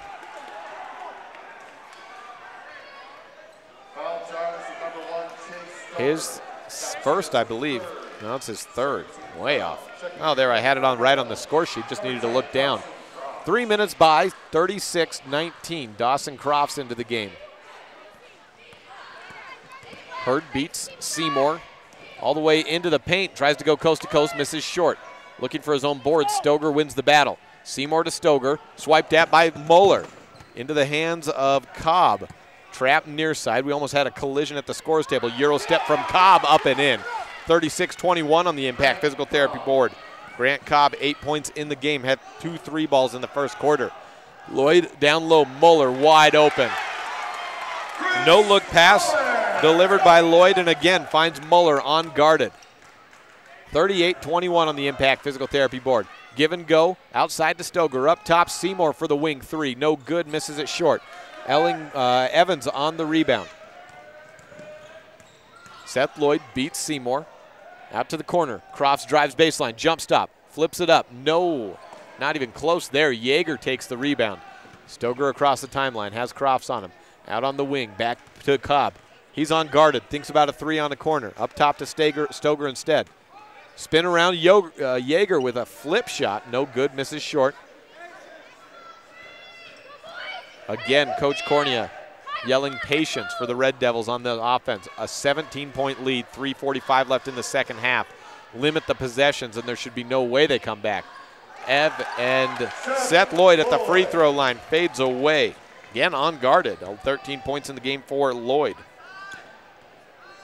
Stoger, no look pass out to Seymour for three, no good. Evans boards it. Evans across to Hurd. 19-point advantage, 40-21. Loft pass from Hurd to Lloyd. Guarded by Ivy, goes out to the near side to Crofts. Crofts to Evans, around to the right side. Lloyd has it. 3 minutes left in quarter number 3. Hurd, no look dish, leaves Lloyd wide open for three on the wing. Stood like a statue and admired his own work as it falls down. 43-21 on the Impact Physical Therapy board. Another three by Lloyd, his fourth of the contest. In the game, he's leading the way with 16. This is a First Bank presentation of Red Devil basketball on KNY on 99.1 FM and online at mylocalradio.com. Back in 30 seconds. I think another good name for Matt Rex, the owner of T-Bar S Body Shop in Evanston, would be the Anger Eraser. I came out to the parking lot to find a ding and scratch. I was so angry, I went to T-Bar S Body Shop to get a quote and met Matt Rex. He said they would fix it, and he'd even talk to my insurance company. When I picked up my car, it looked great. No stress, no hassle. Matt's friendliness and quality service erased all my anger. When your car gets bunged up, don't get angry. Just let T-Bar fix your car. Green River is once again struggling at Red Devil Gymnasium. In recent history, it's been a trend. It was a blowout last year here and then an overtime game, a near win for the Red Devils in Green River. But this Wolves boys program has struggled in this gymnasium the last 10 years or so. 2.5 minutes left in the third quarter. Back cut from Counts. Finds Yeager open on the block. Quick two out of the timeout. 43-23 on the Impact Physical Therapy board. Yeager with 10 points in the game. 0 for 1 from the free throw line. 43-23 the score. High to low, Muller rejected by Yeager. Last touch, Braxton. So Evanston holds on to the ball. Red Devil basketball.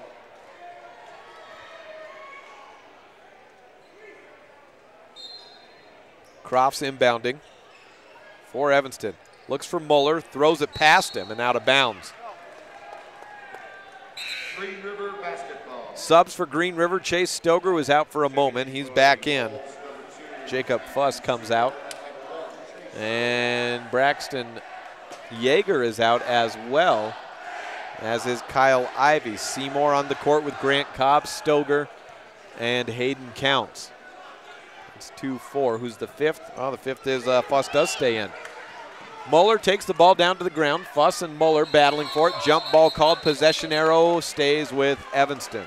No, stays. It should be with Evanston. No, Green River. Green River's going that way. Green River moving from left to right. It's Wolves basketball. Crofts defending the inbounder, Cobb. Looks to the near sideline. Fuss flashes in low. Stoger playing post. Picked away. Stoger never got a hold of it. They went away. Instead, it went to the hands of Seth Lloyd, and up top and up ahead, Dawson Crofts is fouled and headed to the line. Crofts, 4 points in the second quarter. To the line for 2 shots. Matthew Seymour picks up his second foul. Welcome all listeners from the Green River area on Cougar Radio as we're bringing you the doubleheader action today, as well as online at mylocalradio.com with a video stream. 1:54 left in the third quarter. Crofts makes his first free throw. Makes his second. Score goes 45-23. 22-point advantage for Evanston. Who would have thought it, looking at how the Red Devils appeared in the preseason compared to Green River. Looking down low to Stoger playing post, and it's stolen away. Knocked down and out of bounds. Brady Hurd couldn't quite hold on to it. But Lloyd and Hurd again, just flustering Green River. Hayden Counts the inbounder for the Wolves. Grant Cobb out of the game. Braxton Yeager back in at post. Takes the entry pass on the blocks. Spins around to his left. Puts up a shot. No good. Rebounded by Crofts, and Seymour with his third foul. Team foul number 5 for Green River, or number 4. Make it number 4 for Green River in the half.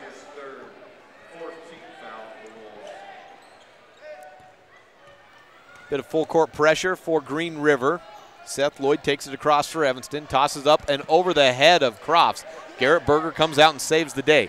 Out to the corner, baseline, no-look pass for Muller. Muller just handles it, but he runs into a triple team. A jump ball will give it the way of the Red Devils. Possession, Red Devils. Checking in for the Wolves, number 54. We got a Dylan Taylor coming in for Green River. This is just the second game he has appeared in all year. He has not attempted a shot or registered any stat outside of a minute or so played. 1:10 left, missed shot from Evanston. Muller got the rebound but threw it away. Taylor pushing for Green River. Euro step, runs into Berger. Charge. Player control foul. Well, now he has registered a stat. A charging foul for Dylan Taylor. About 10 seconds into checking into the game.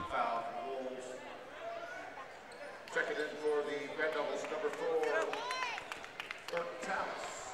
Burke Thomas into the game for Evanston. Sophomore guard wears number 4. Seen limited varsity action and seeing a little bit more in the conference season. Hurd throws it over the head into Crofts, floats in and down. 7-foot shot, floated right through the air, and 2 more on the board for Dawson. 8 in the game for Crofts, 47-23. Final minute of play. Colby Ivy into the game, drove in, dished out to the sideline, and looking for Taylor was a kick ball violation.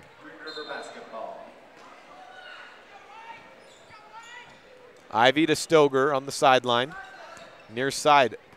Drives in, fading away, draws contact and one. Stoger has not been aggressive on his offensive game today. That's just 4 points for Stoger, a chance for a 5th. He hasn't been forcing it, and he's been well guarded. He's certainly the focal point of Evanston's defensive plan today, so as he makes the and one, the 5 points he's been limited to is to the Evanston's defensive credit. He's the guy that holds the ball a lot of times, but anytime he's given it up, it's been hard to get him back the ball. 30 seconds left, 47-26 on the Impact Physical Therapy scoreboard. Crofts guarded by Stoger, hands off to Thomas. It was poked out from behind, and Stoger with an effective steal there, knocking it out of the hands of Crofts, but not before he touched it again. We have a conference to see if it was off Crofts or off Stoger. One ref says definitely the other way. The other one says definitely the other way. Red Devil basketball. Call overruled. 22.8 seconds. And left in the third quarter. Brady Hurd spins around against Cobb, backs up at the half-line circle, gives off to Berger, 10 seconds left. Drives in with his left hand out to the free throw line, looking for Thomas on the corner. Steal away in the passing lane. Stoger with 5 seconds left. Takes it across the timeline for Green River. Into the lane, 2 steps, finger roll down. 47-28. 4 points at the end of the quarter, make it 5 points at the end of the quarter for Stoger. And Green River trying to fight back, but they need 19 more to tie. 47-28 on the Impact Physical Therapy board. This is a First Bank presentation of a Red Devil basketball on KNYN 99.1 FM and online at mylocalradio.com. Super kids deserve super care. Experience the difference with board-certified pediatricians Alan Brown, MD, and Bird Gilmartin, MD, at Uinta Medical Group. Whether it's tracking your child's overall health at Well Child Checks or helping your little ones feel better when they're sick, Dr. Brown and Dr. Gilmartin are here to help your child grow, learn, and thrive. Schedule an appointment with Dr. Brown or Dr. Gilmartin by calling 307-789-WELL 9355 or visit evanstonanytime.com.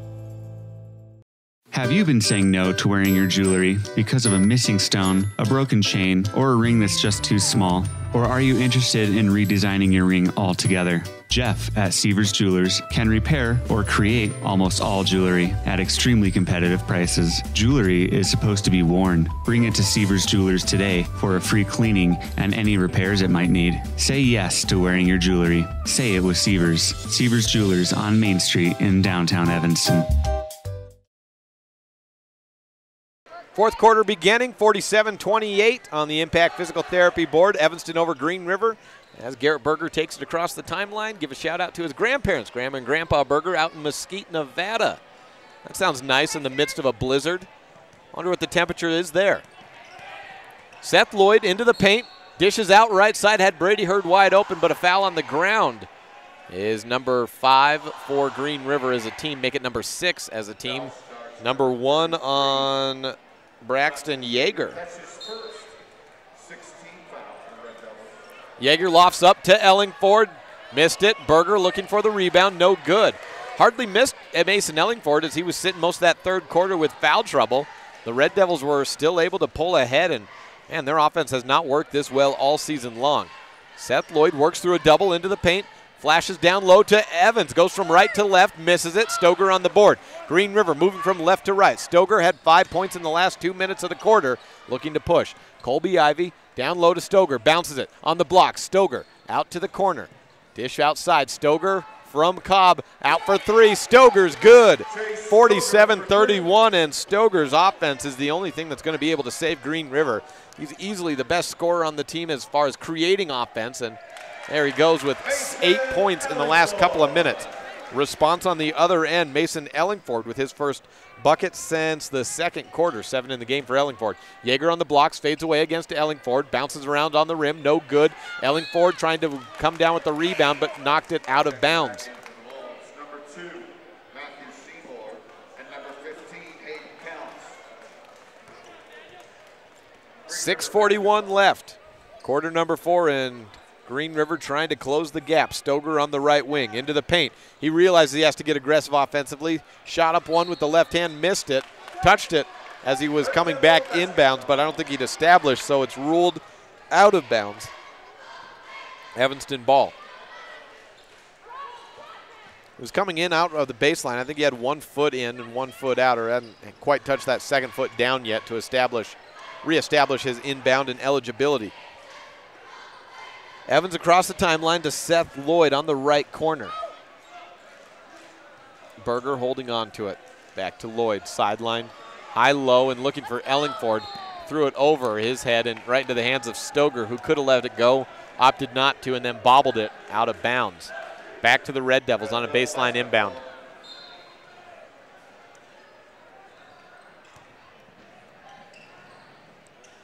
Hurd has the ball.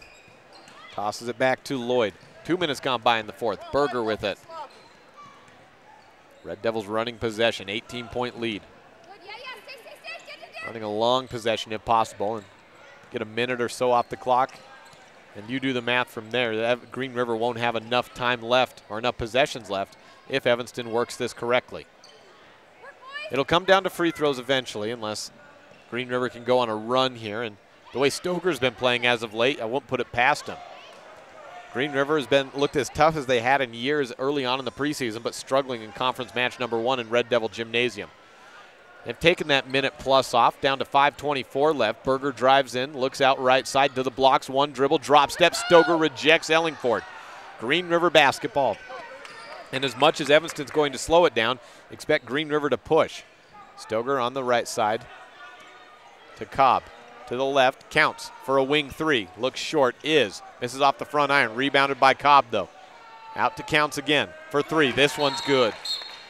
49-34 on the Impact Physical Therapy board. The lead has dropped down to 15. This is a First Bank presentation of Red Devil basketball on KNYN 99.1 FM and online at mylocalradio.com. Back in 1 minute.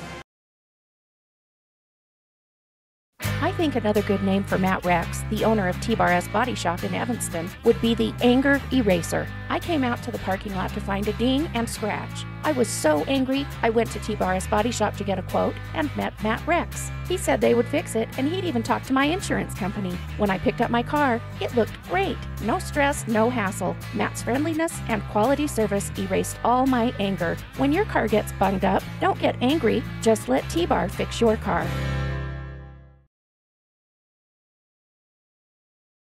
Bring your vehicle for service at Rocky Mountain Yeti and feel the difference. It's easy. Visit with one of the friendly service riders and then relax and enjoy hot waffles and ice cream. While you relax Yeti style, your vehicle will be worked on by our experienced mechanics. From regular maintenance to major repairs, we do it all. Have your service work done at Rocky Mountain Yeti in Evanston and feel the difference. Get Yeti'd today. Ooh, yeah. 100 Wasatch Road in Evanston. Jake Hibbert joining you courtside at Red Devil Gymnasium in the fourth quarter. 49-34, Evanston leading Green River in day one of the conference season for both of these teams. Inbound to the Red Devils. Garrett Berger is picked off back into the hands of Green River, but Mason Ellingford gets a steal back to the Red Devils. Brady Hurd has Evans up ahead on the block. Stoger quickly closes the gap. Hook shot, no good. Stoger throws the ball out of the hands of Evans, but into the hands of Hurd. Ellingford fakes out Stoger, but misses. Rebound, Grant Cobb running with it. Out to the corner, Seymour for a corner three. Misses front iron. Yeager on a good board. Turns around, tries to draw contact against Ellingford, and he's headed to the line for two. We're sitting at about a 20-point lead. It's down to 15. Green River's doing what they need to do. Evanston ran one good possession as far as taking some time off the clock, and now it's been about a minute of time and 3 possessions. Yeager needs free throws. Gets a kind bounce down on the first. Yeager 1 for 2 from the free throw line today. 11 points for him. Just under his season average. Misses the second.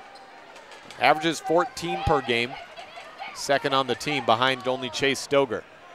3-on-2 advantage for the Red Devils. Out to the corner. Hurd thinks about a three, but probably wisely holds up and will run clock instead. Berger out to the baseline. Under the paint. Throws down low to Ellingford. Ball poked out. Stoger and Hurd tied up, and Green River basketball on a jump.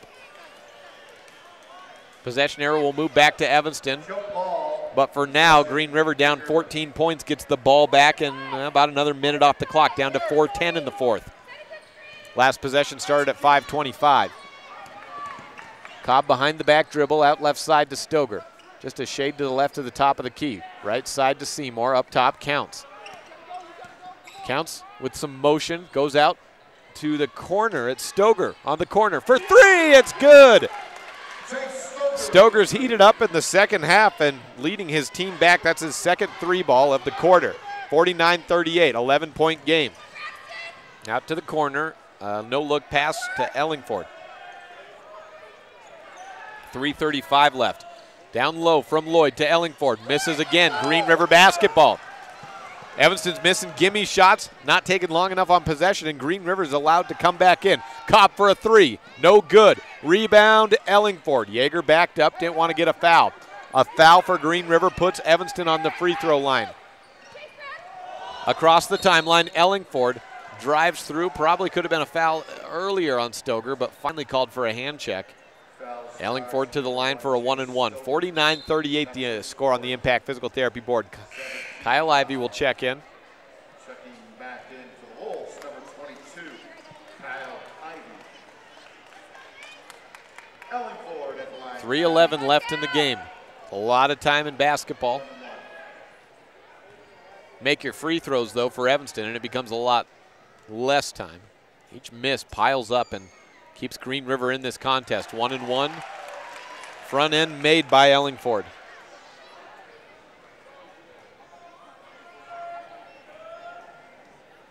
Ellingford with 5 points.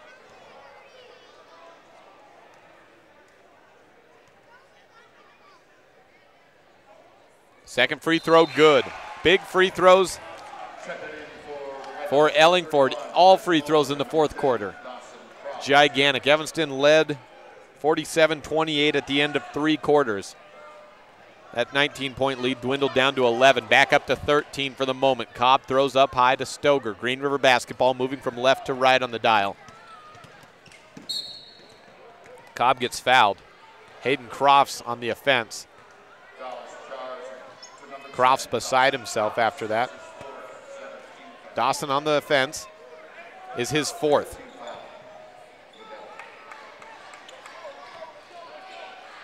Stoger, high-low down to Yeager. Lorks to his left, finds an open man on the corner for three. Misses long, Cobb no good. Yeager on the offensive board. Green River still in control. Ivey skips right side. Stoger for three. He's hot, he's got it. It's a 10-point game, 51-41 on the Impact Physical Therapy board. 9 points for Stoger in the quarter. Had one at half. Had 5 in the last 2 minutes of the fourth. 9 so far through the first 5 minutes and 25 seconds. 25 seconds. 51-41.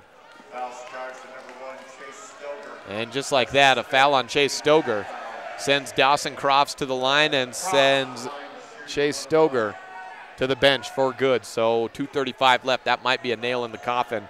That's your catalyst. Stoger picks up his 5th, and he's gone. Crofts on the 1-and-1, misses. Green River basketball. So can the Wolves do it without their senior captain leader? Out to the corner. Ivy for a corner 3. It's good! 44 points for Green River. It's down to a 7-point lead. Braxton Yeager comes up with a steal on the other end. Ivy back to Cobb. The Red Devils are leaving every door open for Green River. To the corner for 3 again.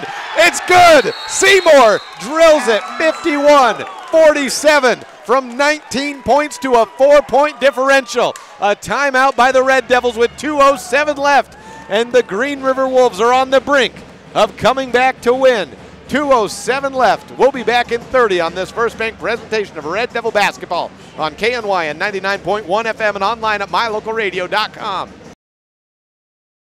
No matter what season of the year it is, when you live in our neck of the woods, you need outdoor power equipment. With quality product lines like Stihl, Toro, and Walker, Superior Rental and Sales has what you need for every season. Everything from homeowner to professional grade products. Plus, when it comes to maintenance, you're covered. Our full-time mechanic is available for tune-ups, maintenance, chain sharpening, whatever you need. Stop in today, Superior Rental and Sales, 371 Prospector Drive, here in Evanston.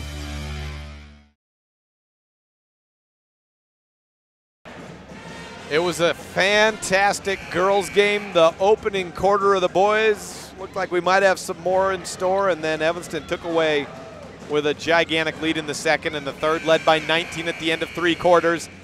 But 6 3-pointers and 19 points by Green River in the first 5 minutes and 53 seconds of the fourth have us in a 2-possession game. 51-47 on the Impact Physical Therapy scoreboard. Evanston basketball. 4 Wolves up into the full court pressure. Hayden counts on the court with Braxton Yeager. Matthew Seymour hit the most recent 3. Grant Cobb has one, and Kyle Ivy does as well. He's the lone man behind half court, along with Chris Muller for the Red Devils. On the court for Evanston, along with Muller, it's Seth Lloyd, Lance Evans, Dawson Crofts, and inbounding. I think Brady heard, but we've got to check on a score maybe. We may have an illegal substitution. I think we might have an illegal substitution for Green River. The official scorebook is the word.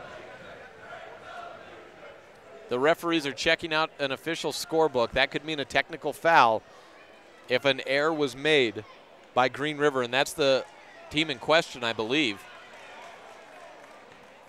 Now, if we're talking score, that's different. If we're talking foul count, that's different.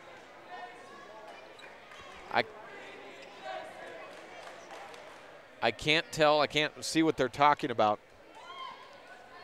But Green River's student manager is the one defending. Something just got erased from the official scorebook, and we may be good. There was a discrepancy between the scoreboard and the official scoreboard with whatever it was. Nothing will change. It's 51-47. 2:07 left in quarter number 4.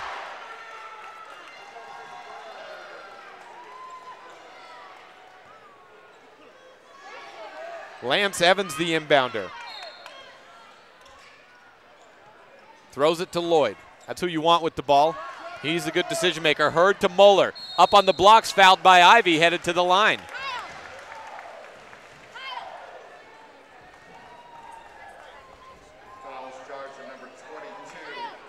At the line, Chris Muller, 8 of 13 on the year. 6 points in the game for him. Makes the first and has scored in every quarter.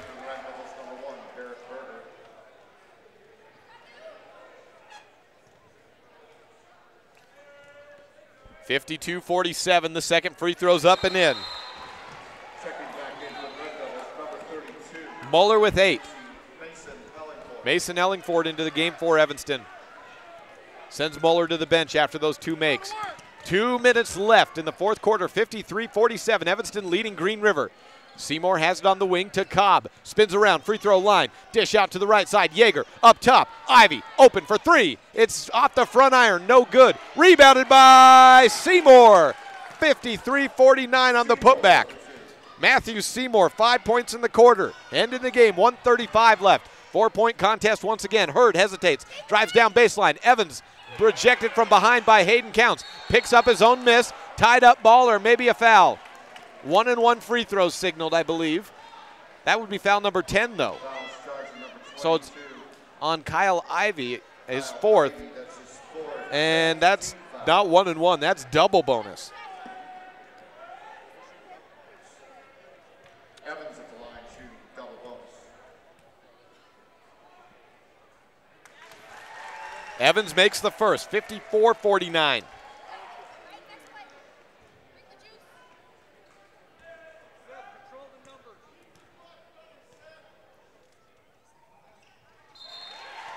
Evans makes the second, 55-49. Timeout taken. We'll take it with them. Back in 1 minute, 1:29 left, 55-49 on the Impact Physical Therapy board.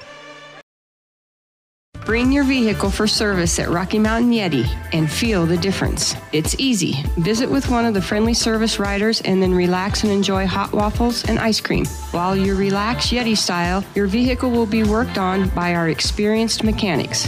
From regular maintenance to major repairs, we do it all. Have your service work done at Rocky Mountain Yeti in Evanston and feel the difference. Get Yeti'd today. Ooh, yeah. 100 Wasatch Road in Evanston. Does your time at the dental office feel like this? Or like this? At Bear River Dental, we do everything we can to help your time at the dental office feel more like this. Call Bear River Dental today at 307-789-5608 to have a dental experience like this. That's Bear River Dental at 307-789-5608. We'll treat you well. Well, coming into tonight, Green River scouted as a bunch of shooters, and shoot well they have, at least in the fourth quarter. 6 3-balls, and say what you will about the Red Devils allowing them back into the contest. They have done one thing that we said they needed to do to win the game, and that's make their free throws. Evanston 6 of 6 in the fourth quarter from the free throw line. 1:17 left. Green River in possession of the ball, moving from left to right. Down low, Yeager spins around, fades away against Ellingford, misses short.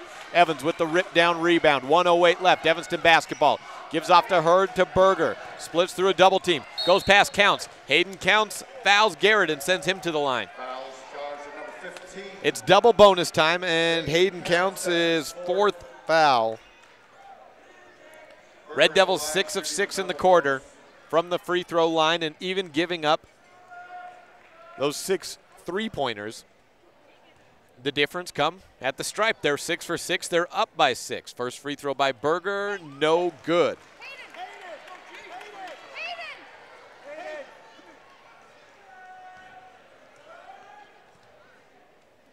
.103 on the clock. Second free throw, no good as well. Ellingford on the rebound, though. Drop step. Yeager had a block, but he also had some contact. Ellingford to the line.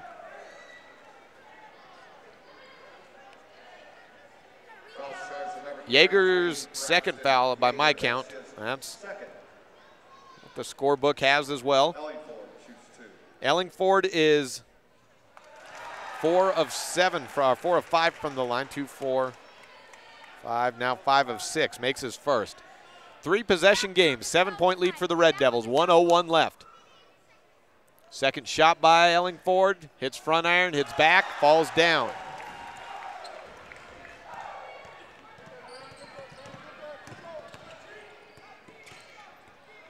.57-49. Counts. Trapped at the free throw line. Gives off to Seymour. Evanston playing tight on the corners, not trying to allow any more threes. Green River has 6 in the quarter. Under a minute to play. 40 seconds. Fading shot. Seymour, no good. Ellingford on the board. That may just about seal it. Evanston's going to have to make a couple of free throws, but 34 seconds left. There's not much time left, and Evanston nearly gave the lead away, but may have done just enough to come away victorious tonight. Berger stolen away. Green River back in possession. 22 seconds left. Out to the corner. Ivy saves it from moving out of bounds. Counts to the top. And Yeager drives in, gives off to Counts. Looking for a three, top of the key. Counts, drains it. 12 seconds left, 57-52. Down to 8 seconds left. Hurd fouled with 6.6 on the clock. They may add a little bit more time.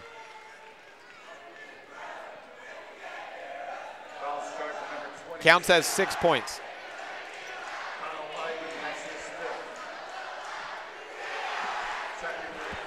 Check in for Green River, number 35, Jacob Fuss.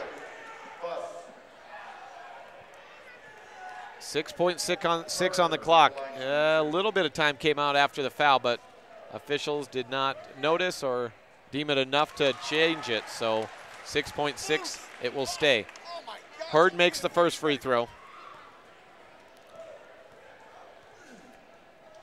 58-52, second free throw. Good. 59-52 on the Impact Physical Therapy board. Long three from Seymour to end the game. No good. Red Devils win by 7. What a game and what a finish, though. Evanston moves to 1-0 on the conference season. Green River falls to 0-1. Post game up next on this First Bank presentation of Red Devil basketball on KNYN 99.1 FM and online at mylocalradio.com. At beautiful Bear Lake, skiing, snowmobiling, sailing, and swimming are just some of the fun activities offered to recreationists. The Greater Bear Lake Valley offers prime hunting and fishing areas, whether it's trout fishing in the streams or ice fishing for Cisco on the lake, hunting deer or seeking elk along the high mountain ridges. The scenic corner of Utah and Idaho offers outdoor recreation and historical interests away from crowds and high prices. Visit bearlake.org for more information. For over 10 years, the professional and friendly staff at Mountain West Business Solutions has been serving customers in Wyoming and Utah. Our professional technicians live and work in communities across both states. This way, we are able to provide quick, quality service to all of our customers. We serve businesses in all sizes, and we also provide service and supplies for HP printers. Please call us today and let's see how we can help with all your printing and copying needs. Mountain West Business Solutions, a local company with a toll-free number, 866-583-9925. If you're a person who enjoys comfort, affordability, and history, make sure you stay at the Best Western Dunmar Inn the next time you're in Evanston, Wyoming. In 1957, retired FBI agent Jack Dub Mills purchased the 17-unit motel referred to as the Oasis of the West that was frequented by stars like Dolly Parton and Tanya Tucker. Today, when you stay at the Best Western Dunmar Inn, you'll enjoy the history while you relax in one of the 165 ground-level rooms on 10 beautiful acres. Best Western Dunmar Inn. Reserve your rooms today, 307-789-3770. The best live coverage of local sports, weather, local news, and radio classifieds, plus online streaming music, giveaways, and more. It's all on mylocalradio.com. Watch as your high school teams clash with their biggest rivals. Listen to the latest from your team's coaches. Catch up on local and regional news and stream your favorite music. Visit mylocalradio.com. Like us on Facebook and stream it all live. The steel fabrication shop at Ellingford Brothers is available for large and small projects alike. We work with individuals, the public is always welcome, and contractors. We design and build one-of-a-kind projects, plus we fabricate loose parts and heavy equipment, and customize Ford and Dodge pickup truck front bumpers, plus equipment including hitches, trailers, and more. Serving customers since 1936, Ellingford Brothers is reliable, honest, and offers competitive pricing. Call today, 307-789-1515.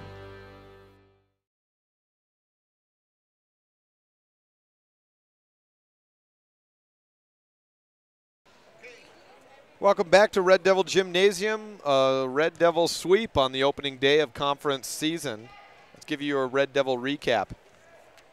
Girls start off with a 41-39 win in Evanston against Green River on the opening day of conference season. The Lady Red Devils improved to 8-5 on the year.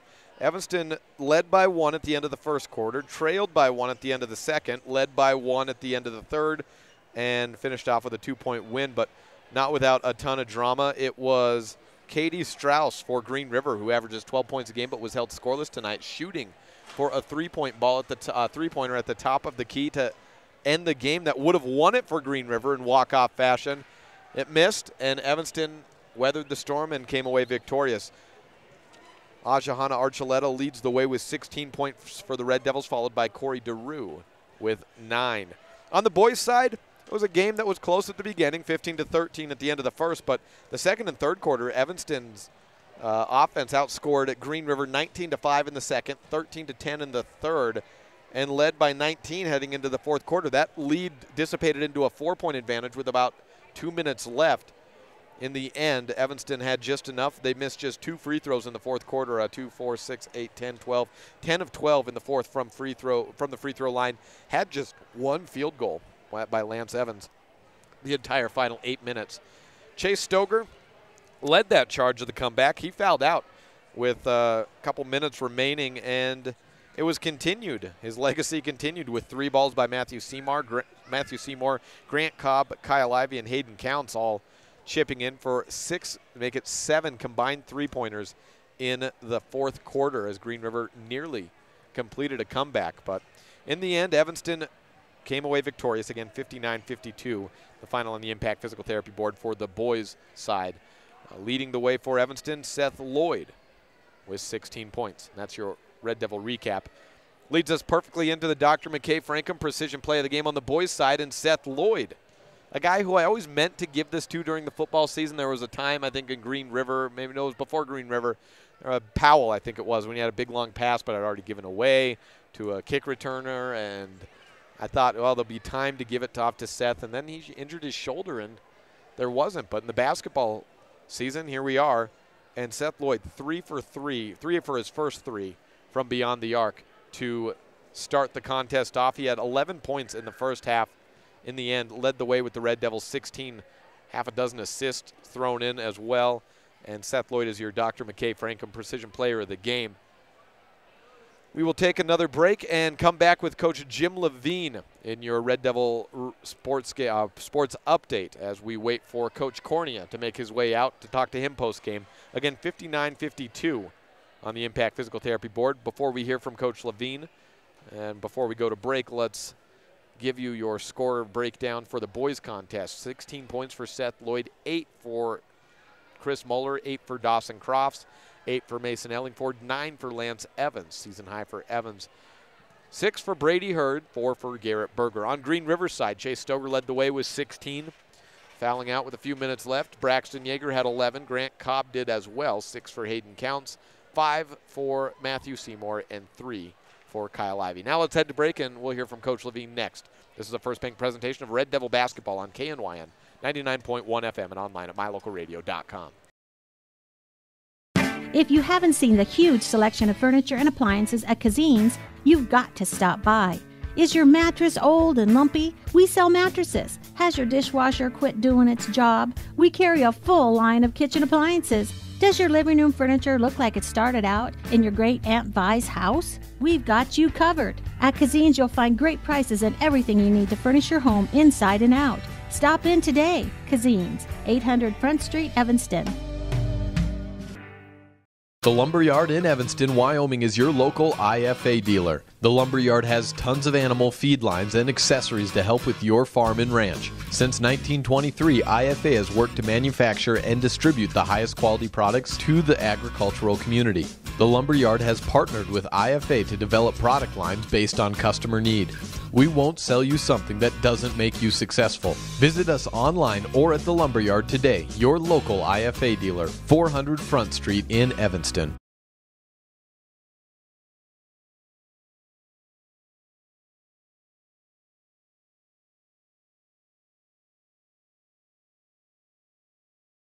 Now, welcome back. We'll get to Coach Levine in just a bit. We got Lex Cornea heading out to join us post-game after a 59-52 victory on the Impact Physical Therapy scoreboard. Up by 19 at the end of 3. About 2 minutes left, up by 4 points. I said when you were up by 6, say what you will about Evanston letting Green River back. With about 5 minutes left, I said all Evanston has to do is make their free throws, and they will win. And if nothing else, Evanston did make their free throws in the fourth quarter, 10 of 12, and you came away with about that much of a difference in victory. Green River caught fire late, led by Chase Stoger. He found his offense, 5 points in the last 2 minutes of the third quarter, fouled out, and then the rest of the team kind of elevated their game. 9 3-balls in all in the fourth. How do you feel coming away with a win after that game? Well, anytime you can learn something through a win, you'll take it. I mean, we've learned enough through losses this year that to be in that position, we've got to go close. You make mistakes, you make mistakes, you lose guys, but you can learn through it and still get a win. You know, we'll take that. You know, we knew that Green River, we were not going to be able to hold them at whatever they were at one point, 36 points. Yeah. Okay, but you know, they were gonna make some shots, but for 3.5 quarters, I thought our guys did a great job. And then when they started catching fire, I thought we did a great job after that of getting out, taking it away, and not letting it be negative afterwards. So, you know, we stopped a run. I thought we did a great job, and very, very proud of our guys. It's a team effort. I've been looking for this all year long, and I finally saw it today. Seth Lloyd was aggressive offensively. He was 3 for his first 3 from beyond the arc, and that kind of started a lot for your offense today. That was the best start we've had of the year offensively, discounting maybe the Lyman contest. This was a conference game. This is a game that meant something, and your boys jumped out against a Green River team which had it all firing in the first quarter and was hanging right with them, had a 2-point lead. His offense, both seeing the floor, controlling the tempo, and then finally taking some shots and making them seemed to change the outlook of this offense.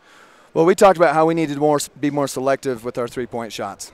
And, you know, I still feel like we had a couple I wish we could take back, but for the most part, we weren't shooting first sides. They were we call them step-in threes, not run-up threes. And, you know, when you get better quality threes, they go down more. Now, he shot the ball well. I thought Brady had a couple good looks. Dawson had a good look that, you know, they'll go, but our quality of 3-point looks has gotten better. And that means we get better looks in the post. And I thought we did a much better job of in-out today.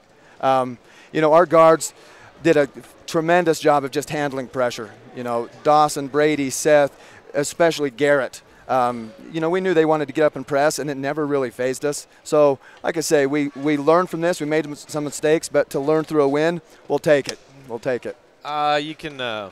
I can say this because I don't have to deal with these guys in practice every day, and I know this is a kid that's not going to get too big of a head over this. He's saying this. You can blink twice if you agree. No one can see this on radio. I don't think there's a bad 3 that Seth Lloyd can take. It doesn't seem like it. But that aside, how do you think your team handled the emotions of this contest? Well, they looked me in the eyes and said, "Hey, we're nervous, Coach." You know, I had a couple seniors say, "Man, this is a big environment. It feels big, and we're nervous." But we talked about, you know, you go out, you get on the floor, you get a rebound, you box somebody out, and those nerves tend to go away.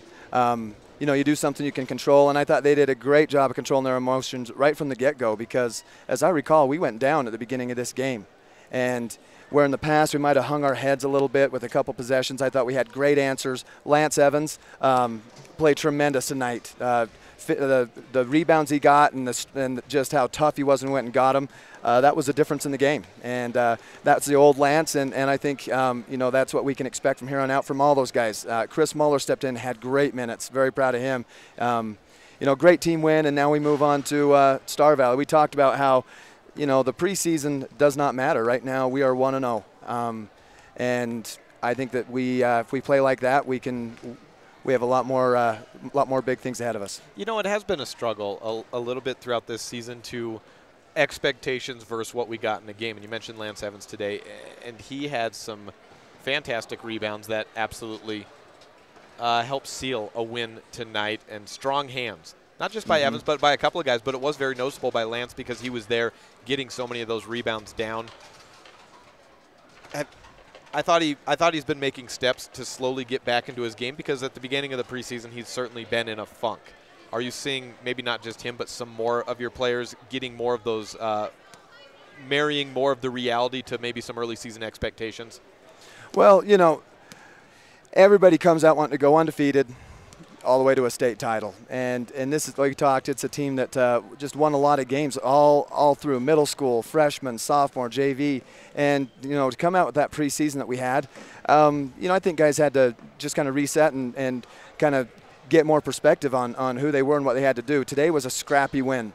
You know, it wasn't always pretty, but it was scrappy. It was tough. We were fighting for possessions, and you know that's what wins state titles. You know, and once you realize that, hey, we've got to work for everything we get, and you just accept that, and you go out and get to work, good things can happen. And if it took us a tough preseason to get to this point, you know what? That's what tough preseasons are for. We'll deal with that. Coach Cornea, thank you. Thank Congratulations. you, we'll see you Saturday. Yep. Now let's hear from Jim Levine, head coach for the swim team, in the Red Devil Sports Update. We'll come back and close out the postgame after this. I have Jim Levine as we are into the boys' season 4 swimming. I think you got like 12 or 13 boys out here. It's got to be quite a bit with you in here 4 times. I have Jim Levine as we are into the boys' season 4 swimming. I think you got like 12 or 13 boys out here. It's got to be quite a bit with you in here 4 times a week with Kate in here once, keeping track of all these guys. Yeah, we have 19. We've got 5 of them in study hall, I guess, on Monday night. So, yeah, it's working well, though. We're hitting it hard. How's the season gone early on as far as some of the turnouts at the meet, any qualifications, anything like that? We're always getting a couple of qualifications. So we have 3 now, probably 4 that are within a second. We're going personal best times often, and that's a good sign there. Who has qualified so far? We have Coulter in 2 events, the 200 free and the backstroke, and Jackson is in 1 event in the backstroke. This is the part of the season where you're really hitting them the hardest, isn't it, as far as yards per day? Yes, it's pretty tough on them. We're going probably 3.5 miles a day. And Kate's told me before that if they qualify early in the season, that's good, because if they don't qualify early, then it's going to usually a lot of times have to be a little later in the season, because they drop a little bit of time a lot throughout the season just because you're trying to build them so much up for the end. Right. The first couple weeks, a lot of them will hit their best times. But now that it's week 8, we're still hitting our best times this last weekend, so we're doing well. But this starting to take a toll on them. Where are you at this week? We're in Green River on Saturday. So you're in Green River on Saturday. That's a nice aquatic center. Usually brings quite a few teams out. Is it going to be mostly an area meet? I believe so. I really don't know. What about any home meets that we have left for the year? Do we have any left? I'd have to check the schedule. I don't even know. I kind of take it 1 week at a time. All right. Coach Levine, anything else? The boys are looking good. They're a good group of guys that are working hard, and I'm proud of them. All right. Thank you. Yep. That'll do it for us today. That's 59-52 the final on the Impact Physical Therapy board for Evanston boys, defeating Green River. And on the girls' side, Lady Red Devils outlasted Green River 41-39. Thank you to everyone listening, as always, in the Evanston area, and anyone tuning in from the Green River side of things, either on Cougar Radio or online with the video stream at mylocalradio.com. We'll be back on Saturday, 1:30 p.m. for pregame coverage against Star Valley, the Evanston Red Devils. Doubleheader, 2 o'clock girls tip-off, 3:30 for the boys. We'll see you then. Thanks for listening. I'm Jay Kibbard. Back on Saturday.